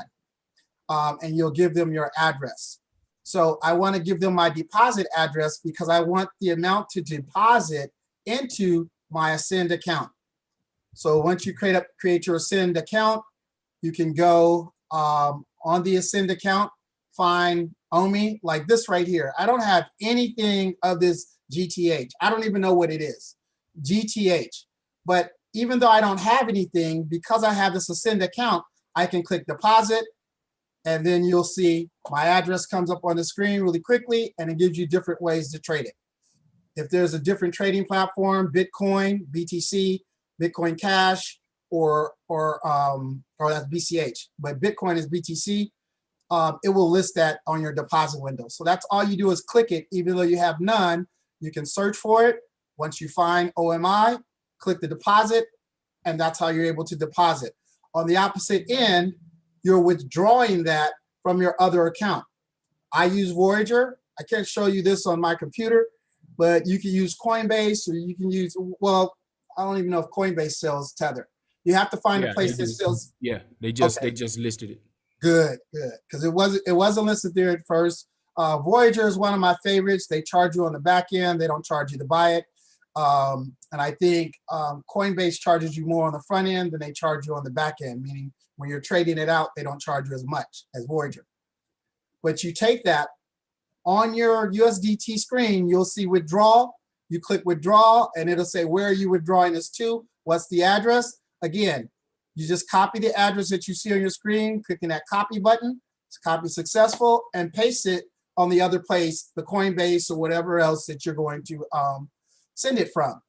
Once you send it, it becomes part of your cash account. Once it's in your cash account, you have to go over here to the trade screen. So let me show you. You just go up to trade and you say cash trading, because you're trading cash, which is what you have on hand. And when I do that, it brings up this cryptic crypto trading screen. And it's like, what in the heck is this? So here it has a bunch of different symbols. So it's asking you, what are you looking for? What are you trying to trade? So over here to the left, I type in OMI because I'm looking for OMI, and guess what? OMI to USDT comes up. I can make that a favorite symbol because I probably do it all the time anyway, so I need to make that a favorite. And I click it. When I click it, if this screen is not already on this trading symbol, it will then change to the trading symbol you need, OMI for USDT. Now, the USDT should already be in your wallet. You should already have USDT. When I go back to my main cash account, you should have the amount of USDT that you're willing to trade. Right here, I don't have a lot in here, but if I did, it's ready to be traded. When I go over here, this little bar right here, I had to learn this. It's saying total amount you're trading is 0. You can put in, this is the USDT that I have available. If I put in 1, it's telling me that is 0.052 USDT. I only have 0.051. I don't have enough, so I can't actually make this trade. Once you have the USDT here, all of what you have, you can easily put in the maximum amount by just clicking this circle right here above USDT, boom, and it's going to tell you what you can actually trade for. Oh, I'm sorry, my balance is 1.541, so I do have enough to get 29 OMI right now. I didn't even see that. So I can actually buy 29 OMI, and look at this. We're buying it at the limit cost. What the limit cost is right here, this big cost right here. It's kind of in the middle of all of the offerings right now. So this is showing the order book. Plain and simple. You can see what people are putting out there to offer. Some people want it from 0.52476. And they're seeing if somebody's going to take that order. And then some people are wanting it for 0.051,574. As you see it moving, that's new orders coming in and the amount of the order. So a lot of these haven't been taken. Once these have been taken and someone says, yes, I will exchange for that, it then shows up on the trade side. So this is a limit order right now. I'm actually showing the limit that I want to purchase the USDT for. I put 0.05952 as a limit, but I probably wouldn't even, I may not even get selected. You can look over here and see what's been selected recently. But you see this one was selected, but it has a size of 28,000 OMI. So it was a larger size. If it's something small, they may not trade for that. But this shows you, this is your cheat sheet. What should I be bidding? So your limit, you can change that limit to something you should see that someone had just accepted. And then others might accept it for that. And that's how you control your trade. If you actually want to make a market order, you can click here and it says at market price. You don't get to determine what that is, but you can still click the maximum. And now it's saying, I can only get you 26 at what is at market price, not the 29 that we saw before. Over here, you can put a stop limit order or you can put a stop market order. And those stops are just saying, do this, do what I'm telling you to do. Basically buy, since we're in the buy side, buy this item if it's at this cost. So you can put that order in and later on go away from your computer. When it becomes that cost, Ascend X will then execute that order for you. You can also put a sell order on it. I really kind of like this app. I'm getting more secure with it. But the Ascend X, you can put a sell just in case I'm away and say economy goes down to 0.003. I want to make sure I sell it at 0.003. You can put that in right now and it will give you, there's my 51,000. It's saying my maximum amount because I clicked the max button. You can sell all of it, and then I have to put the price in here, the stop price. So that's the basics behind ordering it. Number one, purchase a tether, either on your Coinbase account, Voyager, if you can get an account, wherever you can purchase tether from. It's called USDT. It's right here on the screen, USDT. Then you're going to withdraw that USDT to your Ascend X account, and you do that again by going to your asset and clicking the deposit button to finding out which address to send that to. Once the amount becomes available, because it takes a while to get to your account, you'll see it available in your cash account. Now you're ready to go over to your trade account, trade, standard cash trading, And when you get over to your trade account, again, you're making that limit or market buy right here with your USDT. And if you want the max, you click on the max button. And again, you can use pricing here. As you can see it going up a little bit. It's 0.52 right now. And you put that pricing in and see if someone will take it. So please ask any questions you want. That's the way to actually do it. Sorry, I couldn't show you that first buy screen, but it's really easy to figure out. And there's a lot of YouTube, how to buy Tether. You can put that into YouTube and they'll show you from signing up to the account to how to buy it. Quick question. Nice. Go ahead with your question, LeVar. Can you just clarify the difference between the regular limit order and maybe a stop limit order? The regular limit order is an order that happens right now. The stop limit order is an order that you're making for the future. So when it hits a price point. When it hits a price point. So I could have put in a stop limit order for 0.005000 because that's what I wanted at. When I'm asleep, it's going to buy it for that. And it's going to buy the amount that I'm trying to buy with my USDT. If it hits that price point. Right. If it hits that price point. Got it. Great question. Right. So that was that's basically a good over. Thank you, Cease, for that overview of purchasing. So the one thing that I want to highlight in all of this is that when you using these centralized or decentralized exchanges, usually you're going to have a bag of ETH, USDC, USDT, or BTC. So that's Bitcoin, USD coin, Tether, USD Tether, or Ethereum. You're going to have one of the four in order to use an exchange like this to be able to make a trade. So right now you can get, I don't know if you guys know about, and I'm not talking to the panel, I'm talking to the family. I don't know if you guys know about Uniswap. Uniswap is a decentralized exchange where you can swap your coins without going through an actual exchange like what you see on the screen, right? So essentially what you would do with Uniswap is, like I said, have your Ethereum. Matter of fact, you can have any token and you can swap it out for the even exchange amount. However, when you use a swapping exchange like Uniswap or 1inch, or Pancake Swap for the Binance Smart Chain, you will have to have some Ethereum in your wallet to be able to take care of the gas fees that's associated with swapping your tokens. Gas fees, what is a gas fee? Gas fees is nothing more than the transactions from Ethereum has in their programming language or algorithm, a code that generates a fee cost for you trading. Those fee costs, they go to the miners of Ethereum. That's basically what gas fees are. So paying for the transactions. Yeah. Exactly. So you want to make sure that you have Ethereum in your wallet, enough Ethereum in your wallet to be able to make the trade using an exchange, a decentralized exchange like 1inch or Uniswap. That's the difference. Now, if you use Ascend, Gate.io, even Coinbase, there's several exchanges out there that you can use. You definitely would need, not Coinbase, because you could buy direct. So whatever Coinbase has listed is direct buy. But these other exchanges, like what we see with Ascend and Gate.io, I know for sure that you have to have either Tether, Bitcoin, Ethereum, or USD coin in some cases to be able to make the trade like Cecil just described for you there. So with all of that, can I add one more thing before we wrap up, or whatever transition you want to do?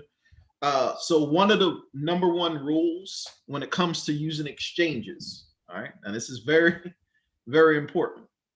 Do not leave your funds on the exchange because they can get hacked and people could try to take your money. So once you actually purchase what you want to purchase, you send your money to your wallet, which is like your bank account, so that it can be stored. So that could be your ledger, or that could be send it to MetaMask, or wherever you hold all your money away from the exchange. Make sure you do that. because there was a recent hack on one exchanges I was using, but because I used this, I didn't have no funds on there. So I was like, oh, my money's not on there. So it's one of the lessons I learned very early watching, Crypto Kings, suggestions and stuff. So I remembered that. So I was like, okay, I bought this, second it cleared, I sent it somewhere safe. So if something happens, somebody won't go into the account and steal your money. So anyway, I just want to throw that out there, something to think about when you're working with centralized. The only reason why you should be holding your phone on a centralized exchange is if you're drawing interest. So the best interest wallets that you can do that on is going to be, because Coinbase offers it, you can stake on Coinbase. And I mentioned it earlier with the ETH 2.0. So the other ones that are, right off the top, that if you do leave it on the exchange, you're earning on your holdings. Celsius wallet, the Nexo wallet. You also have BlockFi, blockchain.com, Kraken, and crypto.com. All of those wallets, you can earn interest on your crypto holdings by holding them there. Now, I could tell you this with Nexo, crypto.com, and Celsius, they all have the highest level of security standard for protection. The same level that a bank would have. Those three exchanges, they offer that as well. And BlockFi. What about Exodus? Exodus is a private wallet. And as a matter of fact, family, everybody that is getting involved in crypto, you need to go to your app store and also on your personal device. And I would say do it on your personal device first, meaning desktop or laptop. Go to Exodus, download the Exodus wallet to your desktop or laptop. Once you get that set up, because you own the private keys to that particular wallet. Like if you bought Bitcoin somewhere on a non-American exchange, like I don't know, it's a couple of exchanges out there where you can do that on, and you move it, right? Because you're trying to avoid paying taxes. You know what I'm saying? Exodus will be a great storing wallet for you to do that on, because you bought it at Instacoins. Instacoins is an exchange where you can go buy Bitcoin. It's based in the UK, and you can buy your Bitcoin there on Instacoin and then send it to your Exodus wallet without the American government ever even knowing. That's just a little tip I just wanted to throw out there for you, just in case you like to avoid the taxes like me. But anyway, so the Exodus wallet, like I was saying, is definitely a wallet that all beginning investors in crypto should have, simply because it allows you to be able to own a wallet for free. Free is for me.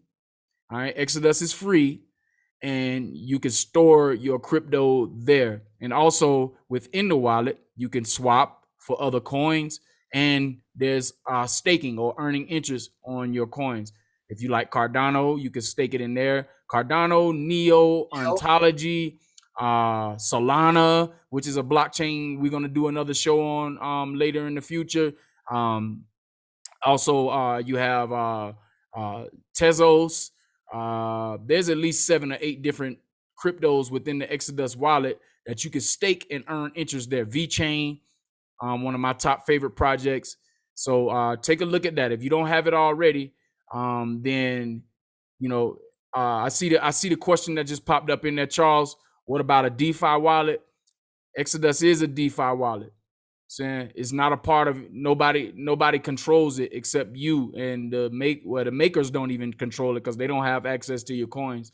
So Exodus is a perfect example of a decentralized finance wallet, like I said, that all beginning crypto investors should have. You can go to your app store on your telephone, on your cell phone, and grab it, but I would suggest that you download it to your desktop or laptop first, the software client, because it's not attached to the internet at all. It's just a software client you download on your computer, and then you run the program that way on there. So that is definitely a platform that you want to have and own.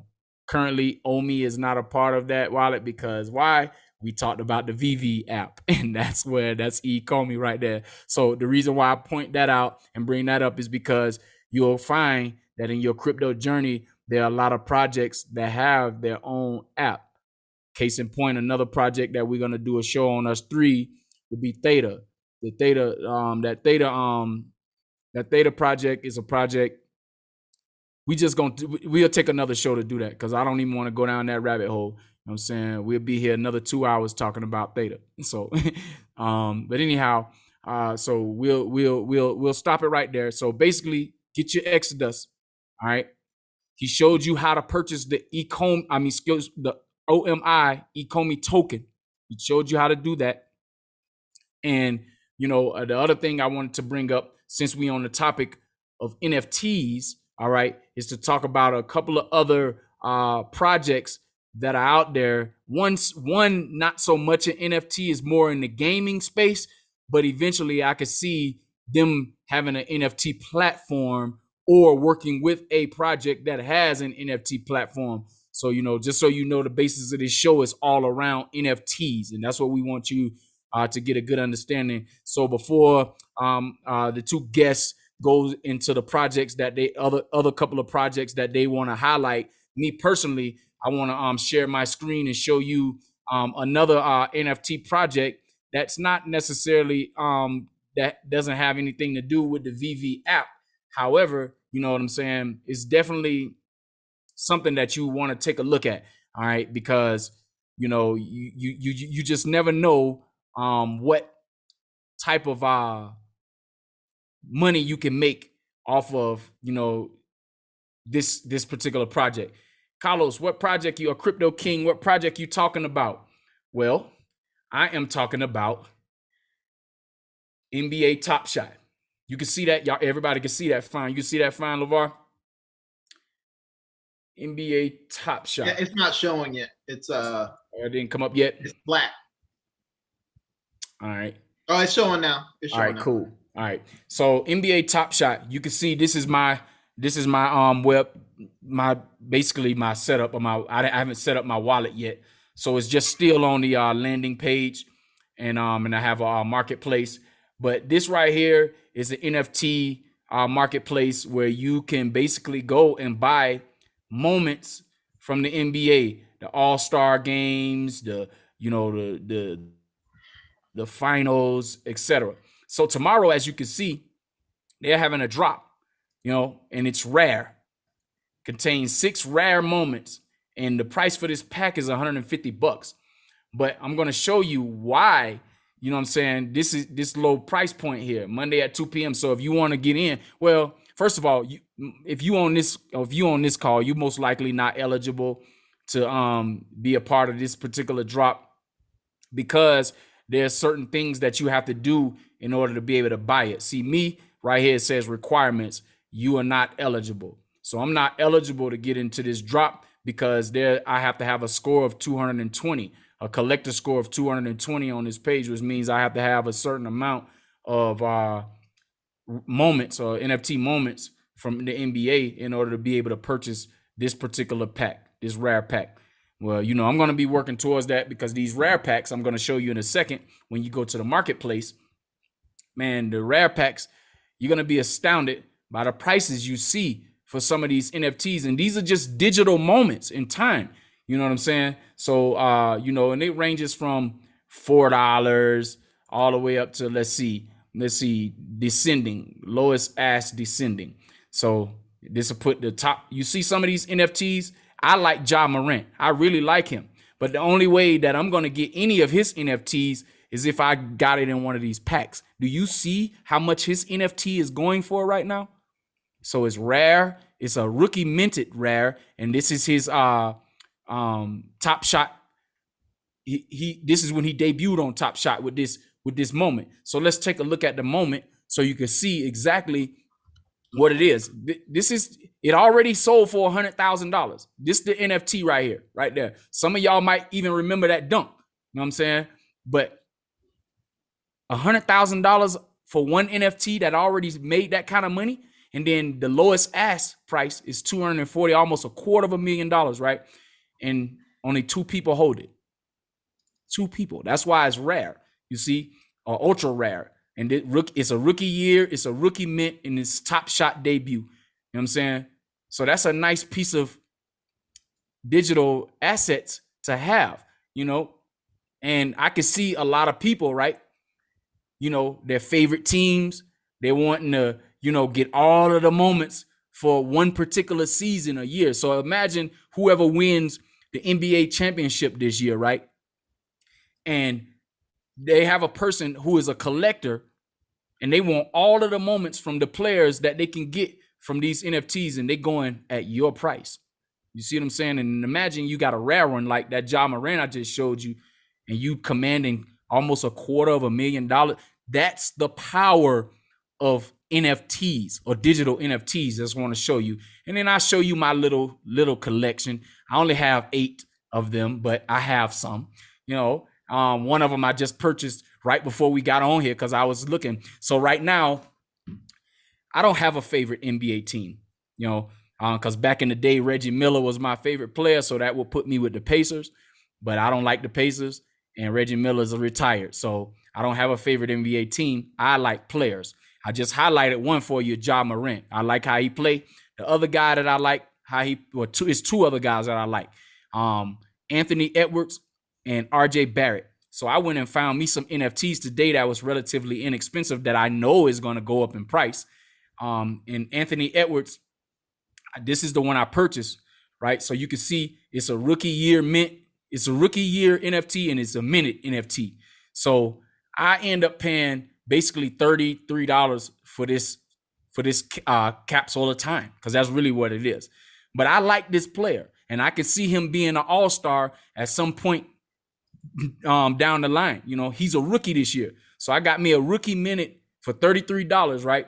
Well, let me just show you, you know, in the marketplace, how much Anthony Edwards digital assets are going for right now. So you can easily go here and you can search whatever player you want or whoever. So Anthony Edwards, where are you? There you go. Now, he has 5 NFTs. All right. I bought this one. Now look, the next one in price, almost $700. The next one up, $1,400, $1,500, $6,500. Why is it? I don't know why this here is $6,500, but let's look at the play and see why it could be. I think this one he dunked on that tall dude. You know what I'm saying? I think, yeah, boom. Well, he ain't dunk on him, but this NFT right here is nothing special about it in my opinion. But hey, it's commanding $6,500. Now imagine if this rookie in his 3rd season makes it to the All-Star game and you hold an NFT, you know, that he is actually on, right? I paid $33 for that. Can you imagine the flip? So like in my mind, I've already got an NFT that's worth hundreds of dollars already. It just has to get to that point because of the other NFTs that I have. And then I just show you this last one. Like I said, I own 8. I'm trying to get my packs up to 10 right now. So I'll find me a couple other low cost ones, you know, through the week. And of some players that I like. I'm really looking for a Ja Morant. I really like that player in Memphis. But and then the last one I'll show you, and then I shut up and let them go over some highlights of what they want to show you, is RJ Barrett. I like RJ Barrett. I don't like the Knicks, but I like that player right there. You know what I'm saying? When he was at Duke, he was A1 and he was consistent. And he took that and he's still doing the same thing up in the New York Knicks, trying to get their get their franchise back to what we used to know it to be with Ewing and Oakley and, you know what I'm saying, and John Starks and all of those guys. But here you can see, man, you know, I paid $5 for this one. Yeah, $5. RJ Barrett's gonna make an all-star team at some point. You know what I'm saying? Because he's that good and he's the leader of his team. So, you know, I just bought 2 NFTs in the last 2 days that I'm gonna make my money back on it. This is the power of what we're showing you today. And this is just one platform, NBA Top Shot.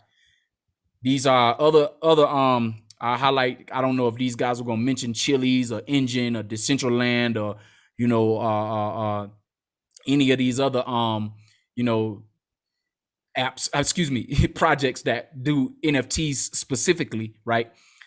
But with that, let me stop sharing my screen real quick so I won't go to something else. But anyhow, that's NBA Top Shot. Can you imagine when these projects like Chili's and OMI, they're working with the NFL, but OMI already has the licenses for the NFL. Last week, BlackRock, Grayscale, they partnered with the New York Giants, the New York Football Giants. They Grayscale partner with them, and that's going to be a natural transition into the NFT space because Grayscale partnered with them for the crypto. They didn't partner with the New York Giants just because if that was the case, they would have been did that years ago.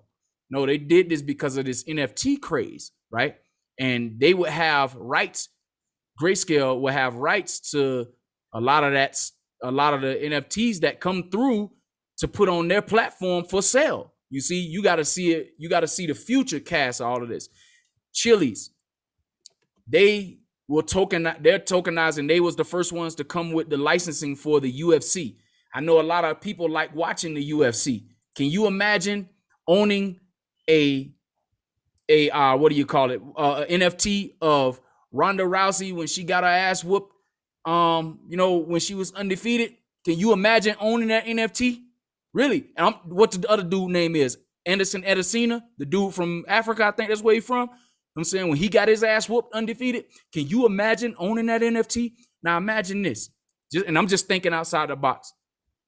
What if the boxing federation, the WBC, whatever the other names of these championship belts they offer, they start offering NFTs? Mike Tyson getting knocked out. You know what I'm saying? Him biting off Evander Holyfield ear. Can you imagine owning that NFT, man? This is the power of these digital assets, man. Somebody in the world somewhere gonna want them, right? And and that's just what it is. So just take a look out on these platforms. And MP, yeah, thank you, man. You know what I'm saying? That's why I got RJ Barrett. I see you in the chat. I got RJ Barrett, Anthony Edwards, and Ja Morant. Those are the 3 players I'm working on, and I got 2 of the 3. So, but anyway, this is what I wanted to highlight when talking about these NFTs, so you can see the power of this. They also have digital land. They also have what else? I'm missing something. I know I am. But anyway, let me shut up because I got long-winded here. But that's what I wanted to highlight for you guys, family. Other ways for you to be able to gain digital assets without having to go through, the actual exchange itself to buy the token who actually owns the licensing for those NFTs. You know what I'm saying? And digital artistry and stuff like that. So that's my piece on that. So I guess Cecil, you can go and highlight yours, and then we'll round it up with LeVar on his. I'm gonna keep this kind of short because I'm gonna go back to Wyoming. And one of the reasons why I'm going back to Wyoming, because I remember when I first started investing in crypto, and when I started to get too much information, it was almost like hearing Charlie Brown's teacher talk because I couldn't absorb it. It was just too much for me. So I'm gonna stick with the OMI. I mentioned to you guys earlier about a pricing chart for OMI itself. And here is the site. It's a shared Google document that's shared. And I want to go back to the picture of the items that I have. So just looking in here, even though it may not look a lot in here, we got 2 common DeLorean cars. This one's a rare. We got an ultra rare DeLorean picture, Ultraman picture. That's probably one of the most high priced items in there. Then we have an uncommon Ultraman picture. And I just got these new guys. These are called Cryptinks or something like that. I don't know what they were, but these 2 are, this one's uncommon and these 2 are common. But this one is worth more than those. These 2 are just common items. So I say all that to say, let's go down and look in the list. So there's not a lot of items that they've already released. So you're still getting in on the front end of Ecomi. So this is the Batman series, Batman Black and White series. That's the series that I had. The C represents common, U ultra rare, R is rare. So I'm just gonna look at the common Batmans. I don't know which one that I have, but I'm just looking at the common ones. These common ones, nah,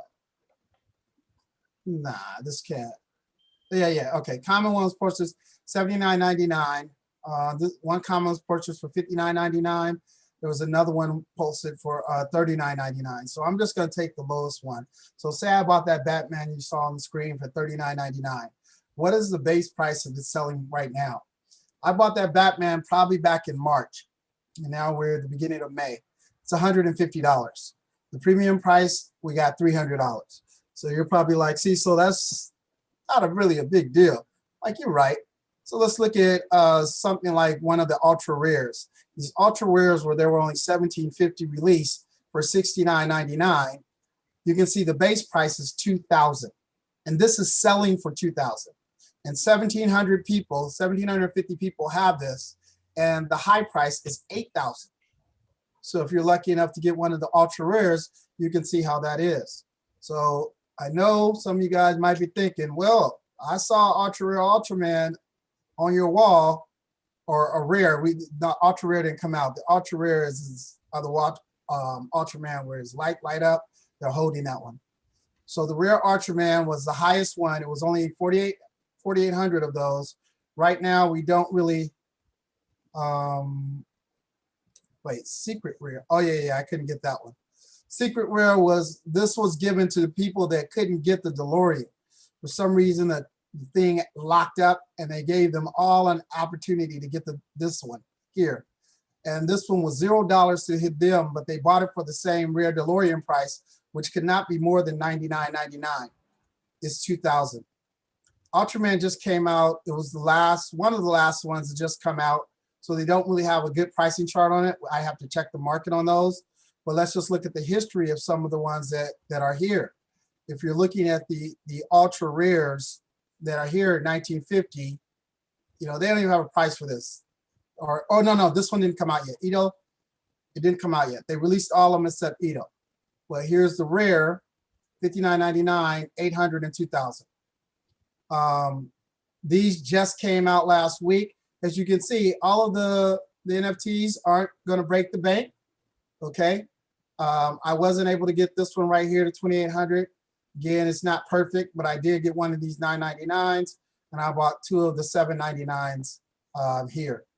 So this stuff appreciates super fast. Look at this Ghostbusters gold one that came out that was 188 items. Bought for 99, has sold for $15,000 already. And this was, I think, mid-February, beginning February that came out. What's really up in the price is the rarity of these items. This is 188, this is 2,000 or 200. And you can see 10,000 to 15,000, and then you got 2,400 selling at $500, but you bought it for $16.99. So this is kind of a track record. You can also look on the market, which is active, and you can see the prices that it's selling for in there. But I encourage you, when you get involved in an NFT environment, I encourage you to do a few things. Number one, add the Twitter. I don't use Twitter much, but I get alerts from Ecomi to show me when Ecomi does something. A lot of crypto, their social kind of networking environment is Telegram. It is an app called Telegram. Download Telegram, and I swear it seems like every crypto has a Telegram page. So I added the Ecomi Telegram page. As you can see, they have a Discord group. This is run by the users run this group, not the Ecomi people. And then last but not least, our favorite place to go is YouTube. You can just put in Omi. Here is that Orion crypto trader. Like to give props to the breakdown of what I mentioned earlier. You can look up VV stuff. Here's the VV DeLorean, where it's showing you, for you guys that have missed it, the DeLorean movie. This will be on Ecomi this year. It's already created. but you can look up a whole bunch of different things on YouTube, watch the videos, stay in tune with what's going on in the market. If you see movement, and the three of these guys and the two other guys on this call will tell you, if you start to see movement where I see Comey just went from 5.2 to 7 cents, I'm starting to go look at the news. I'm looking at YouTube, I'm looking at Telegram, I'm looking at wherever I can to find out what is going on. Should I be buying more? Should I, what should I be doing? Is it, where is this market going right now and why did it move? And I swear, I don't rest until I find out why something moves. It may be an hour, maybe 2 hours later, but I find out why it moves because I'm vested in that and I have money involved in that item. So just wanted to show you a little bit more about Ecomi. Wrap up, just go through the pictures again. Here's the Marshawn Lynch that's coming out. As everybody can see, good detail coming out. It's going to come out on BB app. You see they're listed in the store, but it's not listed in the store yet. There's my wallet. You can set your room up however you want, make things big or small or whatever you like. Here is the market feed for the BB app where you can go to the market and actually trade your items. And this is the back end picture of the BB wallet. Again, I'm not getting paid for this. I know it seems like I'm getting paid for this. I'm just really passionate in the project. And really, we're trying to help you or help others become successful, gain some money, gain some wealth for your family and things that you're able to do so that we don't have to keep the same cycle going where, we don't own much, a few pieces of property or something like that, and everybody else is winning out on the .com phases. So I'm done. Ask me any questions you want. Thank you very much for the time. Thanks, Cease. Appreciate it. So, LeVar, we'll go ahead and let you have the floor for your project, small project introduction, to let the people know. I appreciate it. I won't be too long, overall. I did want to point out two different things. You can look at purchasing an NFT, but you can also look at the technology that the coin that might also be on the particular platform that might be powering it. Like earlier, we talked about Top Shops. I believe that's through Flow, the coin. So that's one thing. Omi has the actual NFT, but they also Omi has the coin that you can also invest in. So if you're not necessarily wanting to trade the digital art or the digital asset, like the NFT itself, you can also invest in the coin if you believe in that particular project. So look at it from both perspectives. One thing I would also say, so for me, to be 100% transparent, they're more on the NFTs. I'm more so on the coin. So that's why I wanted to kind of paint that picture. Yep. Yeah, I wanted to distinguish that. I do like, one of the things that I like about Omi is there's a lot of projects that might come to Omi that when I was growing up that I really liked. Like they might do Yu-Gi-Oh, they might do Ninja Turtles and all these different things. And when I was growing up, man, I was like nostalgic looking at that Ghostbusters and all this other stuff, So I might dabble in that.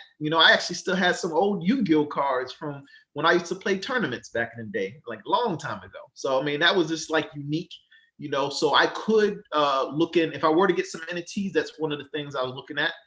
We also mentioned digital land earlier, so that's also a form of NFT as well, where you can purchase land in a game and that game will have value and appreciate, and you can sell it to other people or people can use it and pay you rent and all these different things. So I mentioned that because mine has a small story, and then I'll briefly go into the actual project I was looking at. So we were in a chat and we were talking about digital land. I heard all these people talk about, I'm buying this land, I'm buying this property, that property. What these guys over here talking about, man? So I was like, okay, I saw what they're talking about, and I was like, okay. So they were talking about these NFTs buying digital land. So that was in the back of my mind. So I started doing some research. I was actually researching another project because I have like XRP, which is a token. Now they have a company called Flare Network. So when I bought XRP earlier, one of the things reason why I purchased it is I knew that I was going to get these free tokens called Flare later. Now, reason why this is important, because I was researching on Flare because I know that I'm gonna be getting these free coins. Excuse me, and I wanted to understand this particular coin. So I was like, okay. So I was researching it, and then when I was researching it, I found out that Flare had bought some digital land. I said, what? Well, what is this? What is this about? So I came across this game that Flare was involved in. All right. So I don't know. Can I get the screen real quick? Can I show my screen real fast? I don't know if you got the ability. All right. So let me show you something. So let me go here. All right. Can y'all see that? Yeah, it just came up. Let me know when y'all can see it. It's good. All right. So I was researching, right? And then I saw Flare had bought some particular digital land. And me and Carlos had this discussion about this gaming company early in crypto. I didn't even remember we even talked about it. Super early. Super early. Until after the fact. I mean, I didn't know nothing about Ethereum at the time. I didn't know nothing about nothing. So I'm telling you, it slipped my mind. I didn't even remember our discussion until after we talked about it later. But there's this gaming company called Gala Games.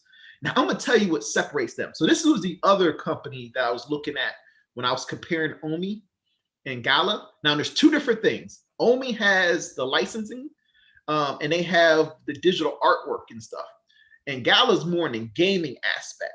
So, and I'm gonna explain some of the uniqueness of Gala. But what brought me to it was they have a relationship with XRP and Flare. So the relationship is some of the transactions. So Flare is going to be a thing where they can exchange like different currencies and things like that. And so the game is going to be utilizing Flare network as a way of integrating that with some of their payments. So that's kind of giving an idea. So that's kind of what's going on behind the scenes. It's going to have something to do with their payments. But in addition to that, they got involved in this. So right here on my screen, it's going to tell you, it's going to show you some of these digital assets. So they got castles and different land and stuff. So we're going to look at a game called Mirandus. All right. So Mirandus. So this is Mirandus. You can see the artwork is going to be pretty good. You know, here's some different things that's in the game itself. You know, it's showing you some aspects of the game. All right. So the uniqueness about this land is this. It's got built-in supply and demand into the game. So when people buy a property, so they buy it, let's say this one sold for 0.05 Ethereum. That's how much it's sold for. So this is sold out. When that property is gone, the next one's going to double. And then the next one's going to double. So as these go up, you'll notice that these prices are going to actually get higher and higher. All the way, and this is how this one sold, this castle here sold for 28 Ethereum. Ethereum's at 3,000. So that's 28 times 3,000. Did you say 28 Ethereum? 28 Ethereum. All right. So that's just one castle in the game. This is going to be a virtual reality. They're going to have. Hold on. I'm sorry. 20 times 3,000 is 60,000. Yes. Add another 8, you're almost at 70. Oh. I'm trying to tell you, it's crazy. Flare spent. Oh, damn. Flare spent $2.2 million on their castle. It's right here. Matter of fact, it was the Castle of the Moon right here. They spent 904 Ethereum. All right. So you mean to tell me with Gala Games, your Ethereum can purchase you some, I guess, what do you call it? This is a castle. Man. Yeah, this is a castle. So this is going to be a castle in one of the regions within this game. And in this castle, Flair is going to own it, and they're going to be able to have marketing, because this is going to be a world that people are going to walk around in and play games. You know, I don't know if anybody's, to me, it sounded like World of Warcraft. I don't know if anybody's ever played World of Warcraft, but you get a character, you go around to different shops, you fight different people, you do all these things, you go into castles, you explore. So one of the castles in one of these regions is going to be the Flair Castle, which is this Cathedral of the Moon. That's going to be Flair. That's the one that they purchased. So this, for 904 Ethereum, they paid for this castle. And so in this castle, when people walk into it, it's going to have stuff dealing with Flair. So that blew my mind. And this is the crazy thing about Gala Games. All right. So this is the crazy thing. So the person behind Gala Games is Eric. His last name is spelled SCHIERMEYER. All right. So, but Eric, he was part of Zyga Games, ZYNGA, Zyga Games. He was the founder of Zyga Games. Now, they're one of the biggest gaming companies for, you know, when you play gaming apps and stuff like that. He was the founder of that, and they're one of the top billion-dollar gaming companies. So he knows. What was the name of this company again? This company is Gala Game, but the person that made Gala Games he was the founder of the Zyga Games. Z is in zebra, YNGA. Okay, I heard of that gaming company before. Yeah, yes, I think it even has like a little bulldog. It's red and stuff like that. When you get these, like, you know, they did like one of the games that they had with like Words with Friends and some other different things. You know, when you play those little small app games. But anyway, he's behind this. He's the maker of Farmville. Yeah. Major. Right. Also, yeah, that was one of the games as well. All right. So why is this? So not only can you purchase land, so first of all, you have people that can purchase land. Then to put the buildings on the land, they have to buy the building to put on the land, and they have to pay for the rent. You know, so they're going to have different things like that. The shops are going to be able to give supplies to the people actually playing the game, and they pay them in the currency. So there's going to be a currency. There's one currency. Now, the crazy thing about Gala Games, this is only one game out of 7 that are in development. This is only one game out of 7. In addition to this, the token is going to be used on all of the games. So it's just, this is what separates it from some of these other games out there. It's going to have one token that's going to be powering all these different games. In addition to that, this is going to be a platform that other game developers are going to be able to build on as well, and they're going to use the native token. So if I'm hearing you correctly, when you say build up on, this is similar to the other crypto projects that can't get a parachain on Polkadot. They'll be building up on Ethereum's blockchain. Right.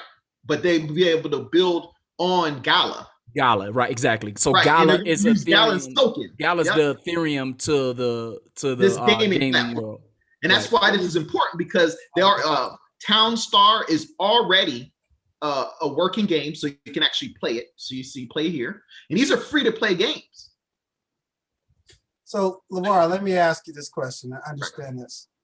When you buy this piece of land or this property, you are able to set up virtual markets or virtual things to generate gaming income on an ongoing basis for the life of the game. As far as I'm aware. Now let me put it to you this way. Wait a second. I do got limited research on this particular one. There are multiple games. This one's still under development, the one I just showed you. Okay, it's still under development. Let me finish the thought though. Okay, go ahead. After you get these gaming tokens, you can then go to an exchange and exchange that for cash.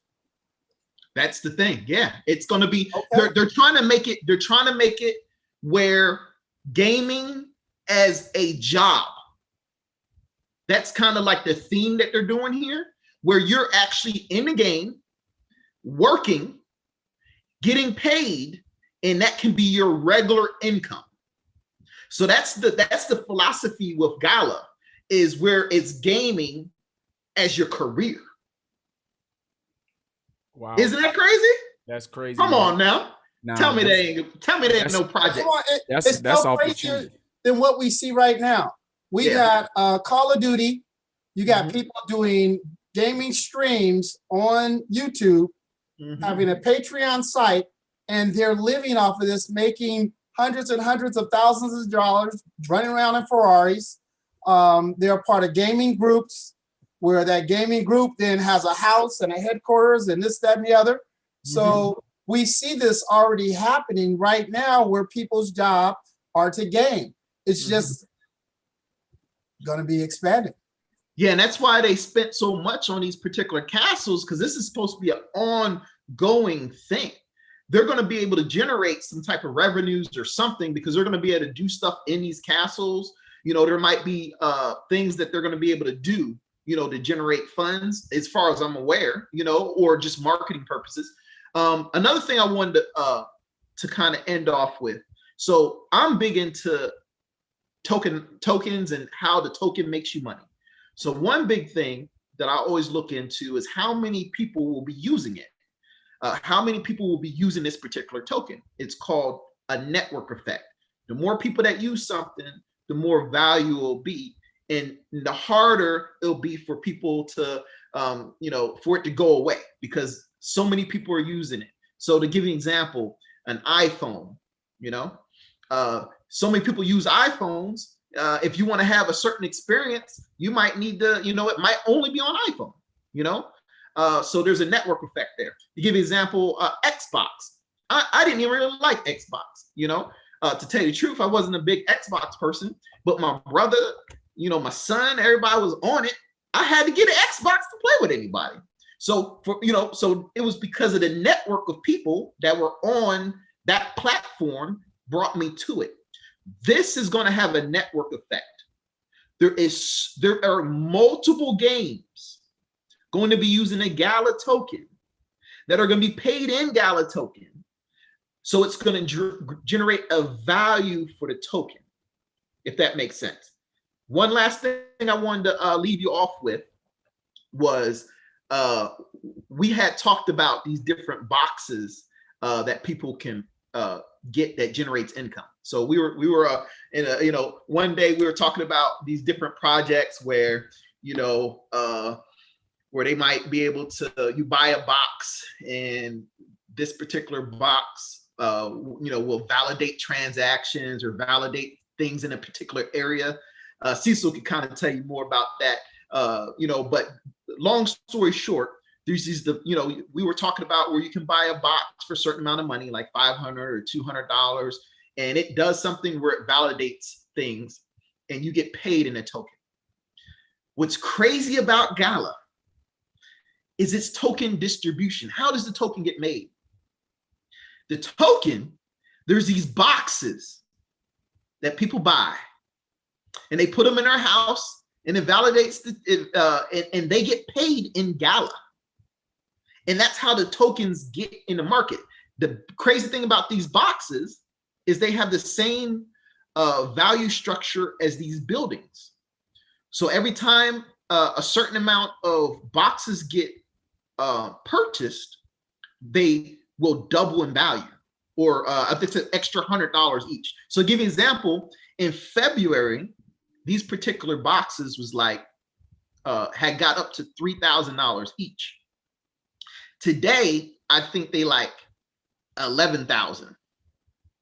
And there's only going to be like 50,000 of these boxes that are going to be generating this token, and people are going to get paid income in this particular token because they're going to have it in their house, and it's going to be doing certain things to support the game. But the crazy thing about it is we're talking about NFTs, right? When all of the boxes are sold, you're given an NFT that shows you own the rights to the box, so you can trade it later. And that's gonna be Anyway, I figure valuable. I end off on that. Show you a little bit of a little bit of research that I came across. And how I do. So well, appreciate that for facts. Hey, well, before you stop the screen share, can you show the people who are actually listening and may be interested what the current price is for Gala Games? Yeah, sure. So here's Gala Games. It's currently ranked. So you always go to CoinGecko. It's right now only trading at a cent. It's 1 cent. All right. You see that max supply down there? Yeah, that max supply. Yeah. Imagine that. So the max supply, if just not cutting them off here, but I want you guys to understand that when you are searching or researching your tokens or looking for a project, you know what I'm saying, that might be off the radar, you want to look at the market cap. You want to look at where it's ranked at, like what LeVar mentioned earlier. You know what I'm saying? In the top 300 is basically where I would look, in the top 300. But this one's ranked at 348. But the use case and the utility of this token is so valuable. And he told you how he ran into it. So, you know what I mean? So it would have been off of his radar unless he had not been looking, for certain NFTs that involve digital land, right? So the other thing that you want to pay attention to is the circulating supply and the total supply. Now, the circulating supply, you know what I'm saying, is what's in motion or what's being traded on a day-to-day, day in, day out basis. The max supply is how many of these tokens are going to be put into circulation, period. All right. So the little caveat that you want to know from this is that if there is a max supply, i.e. Bitcoin, 21 million, or Kusama, what is it? Kusama is 10 million. So these projects that have limited tokens or coins creates scarce supply, which drives up value. What he just explained to you, and we all know that gaming is really, really huge. And if they shut the country down again or shut the world down again, guess what people gonna be doing? Playing video games. You know what I'm saying? Guess where they gonna go if they're in the crypto? Gala Games. So now you saw that this project is at a penny. It's trading at a penny right now.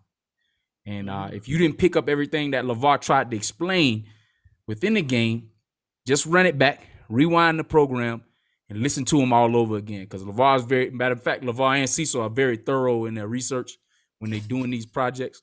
So it's very rare that they'll miss something. All right. So you want to kind of rewind the whole program and just bits and sections of what you didn't get. But always remember, my point is, always remember the max and circulating supply. That will let you know. So if you look at Doge, that bullshit ass coin Doge, there is no max supply. It's to infinity and beyond. You know what I'm saying? That's why the damn price dropping like it is. Man, I don't even want to talk about that, man. Anyway, you know what I'm saying? I did want to leave off on one last thing. Go ahead. Is what separates Gala from a lot of other projects that I've seen is the multiple games that's going to be on it. That's big. The fact that they already have 7 in development, 1 completed, Miranda's second, and they got 7, and then they're going to have other ones on. That is going to create something crazy with this token, I believe. Now, again, this is not financial advice, but that's why I think it's going to do well, because it's going to have not just, we've seen, what was it, Upland and all these other, that was just one game that's doing very well with that particular token, and what they're doing with that. That's just one game. This is 7, and we're about to have 2. I think this other one's about to launch within the next year. On top of the fact that other game developers can develop on Gala's blockchain. Yeah. So family. So you first of all today, thank you for you who stayed in this entire almost 3-hour period, right? So you've just got a full breakdown of some NFT projects, and a couple of places that you can go to invest your money and possibly create a larger income for yourself, or a return on investment, should I say, for for each project that you choose to get involved with. Just recapping, we talked about thoroughly in depth today Ecomi, given the pros and cons, which is the OMI token, and Cecil was able to break down and show you how to purchase it on one particular exchange. We talked about Gala Games. Here you just got that. So those are 2 crypto projects. And then we talked about the VV app, which you can hold and store your NFTs that you purchase, via the Ecomi, via the Ecomi ecosystem. And you also found out about NBA Top Shot as well, which is also another NFT platform that you can be able to. And I showed you, we all showed you, we gave it to you face forward, what type of money you can make dealing with NFTs, and then capping it off with a project that you can get invested in with as little as 1 cent per token or coin, and be able to create a massive amount of wealth for yourself in just being involved in the project. So you have 2 individuals here on the program that are actually involved in the NFTs, purchasing those things, and then 1 person who is investing in the tokens of these said NFTs. So that means you have multiple ways to get involved with this particular niche market and be able to, help your portfolio 5, 10, 20x, and in many cases, if you got the Ecomi set right, 100x. So with that, I definitely like to thank, Cecil and LeVar for coming on and being thorough and sharing of their knowledge of these projects that we presented for you today.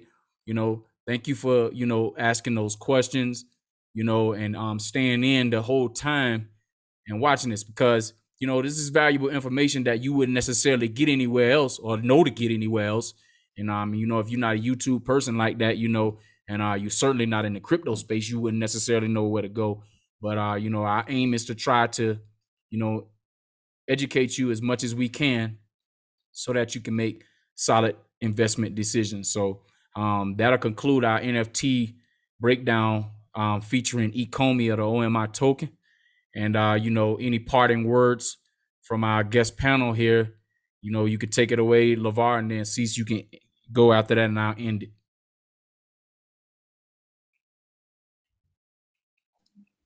All right, I appreciate y'all having me on. It's been great discussion. It's always good to be able to talk to people that are like-minded. I think it's valuable that, that we share knowledge, in our community, so that we could try to uplift people with their understandings when it comes to different opportunities and have them look at things differently. Because sometimes, our people perish because of the lack of knowledge, so the fact that we are speaking into them these different ways of thinking will allow them to grow. And if I encourage you, if you didn't understand something, if you heard a word or something seemed like it went over your head, don't stop there and say, hey, I don't understand what they talk about. Research it, Google it, look it up, expand your thinking, because you shouldn't invest in things that you're not competent in. But there's also this thing by a guy named Anthony Deanon, who says, just because you're not competent in something doesn't mean you can't become competent in it so that you can invest. So that's why I want to leave you off with, just because you might not understand something, don't let that frighten you. Let that encourage you so that you can become better. But thanks for having me on. No problem. Cease. All right, I'll start off with just a little story. I'm raised in Oakland, California. Oakland native, been here all my life. As a kid, I didn't understand, I saw white people making money, which I would call white people, or almost everybody outside of the Black community at that time. And I didn't understand how they was making it. And then you heard these things about being a doctor, a lawyer, or Indian chief, as a career. Once I found out that people were making money by buying an item, and the item was making money, which was stock at the time, as a kid, I wanted to be a person that could buy and invest money so my money could make money. At that time, it was stock market. You know, you had to go to and work for Merrill Lynch or Charles Schwab or something to do this. Then computers and the internet and all that came. Now you have the ability to invest from your home, to be able to make that type of money. Those .com companies, the Yahoos, the IBMs, the Facebooks, all those companies you saw get really big and worth millions and millions, you have the opportunity to do it today. And I want to say, don't let that fear inside of you, just because of what you come from or what doesn't look familiar to you. Crawl before you walk, walk before you run. So take your $50, take your $100, start your crypto investment account. I actually got my son and my sister who they were not even involved in crypto or really even trying to see it, but they saw my passion and started to understand what was going on, and they even got into the environment themselves. Just take a little bit and get in. Just buy a little bit of Bitcoin, buy a little bit of Ethereum, and then come back and review this video and then start seeing it over and over. I promise you, Comey's not gonna move too fast just yet, but don't wait too long when you're getting it at half a cent. Take that little bit, start to learn, put a little bit more, start walking, then you start running. So just put yourself out there, all right? And you'll be blessed. All right, God bless everybody. Definitely. So I appreciate that. And, you know, just to finish off what he's saying, you know, you can get started on, most of you in the US, you have CashApp. If you don't, you know, you should get it. It's a real easy way for you to be able to buy Bitcoin. Within CashApp, you will have to enable, you know, your app to be able to send the Bitcoin to your Exodus wallet. All right. You know what I'm saying? So, you know, that's just a real easy way for you to be able to get involved with as little as $1, you know. So like Cecil just said, just start small and learn on the go. And you definitely, if you have not subscribed to the channel already, please take a moment to do so. Tell somebody else that as well. Hit the like button if you enjoyed the commentary that we had presented for you today. Go ahead and hit that like button. You know, it triggers that YouTube algorithm, and you know, we can get this out to as many people as we can. And also, you know, you can take the link and share it with friends, families, and other people who may be interested in crypto, and for this segment, NFTs, you know, because a lot of people are talking about that right now. And that's why we wanted to, you know, do a program extensively on NFTs, specifically Ecomi and OMI token. So with that being said, we appreciate you guys for hanging in here.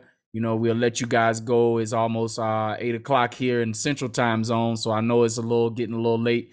You know, on the Eastern Time, and Cecil, he is still light outside where he at. So, so I know he's not really worried about much. But anyhow, again, thank you for tuning in to Crypto King. And remember, excuses are tools of incompetence used to build monuments of nothing. Those who specialize in them seldom amount to anything. There are no excuses. Never look down on anyone. And if you have to look down on someone, look down on them to lift them up. We should always be lifting as we climb. Hold fast, be strong, don't quit. Let all your things be done in charity. I love you. Yeshua loves you. And there's absolutely nothing that you can do about it. Have a wonderful and blessed day. All right, we out.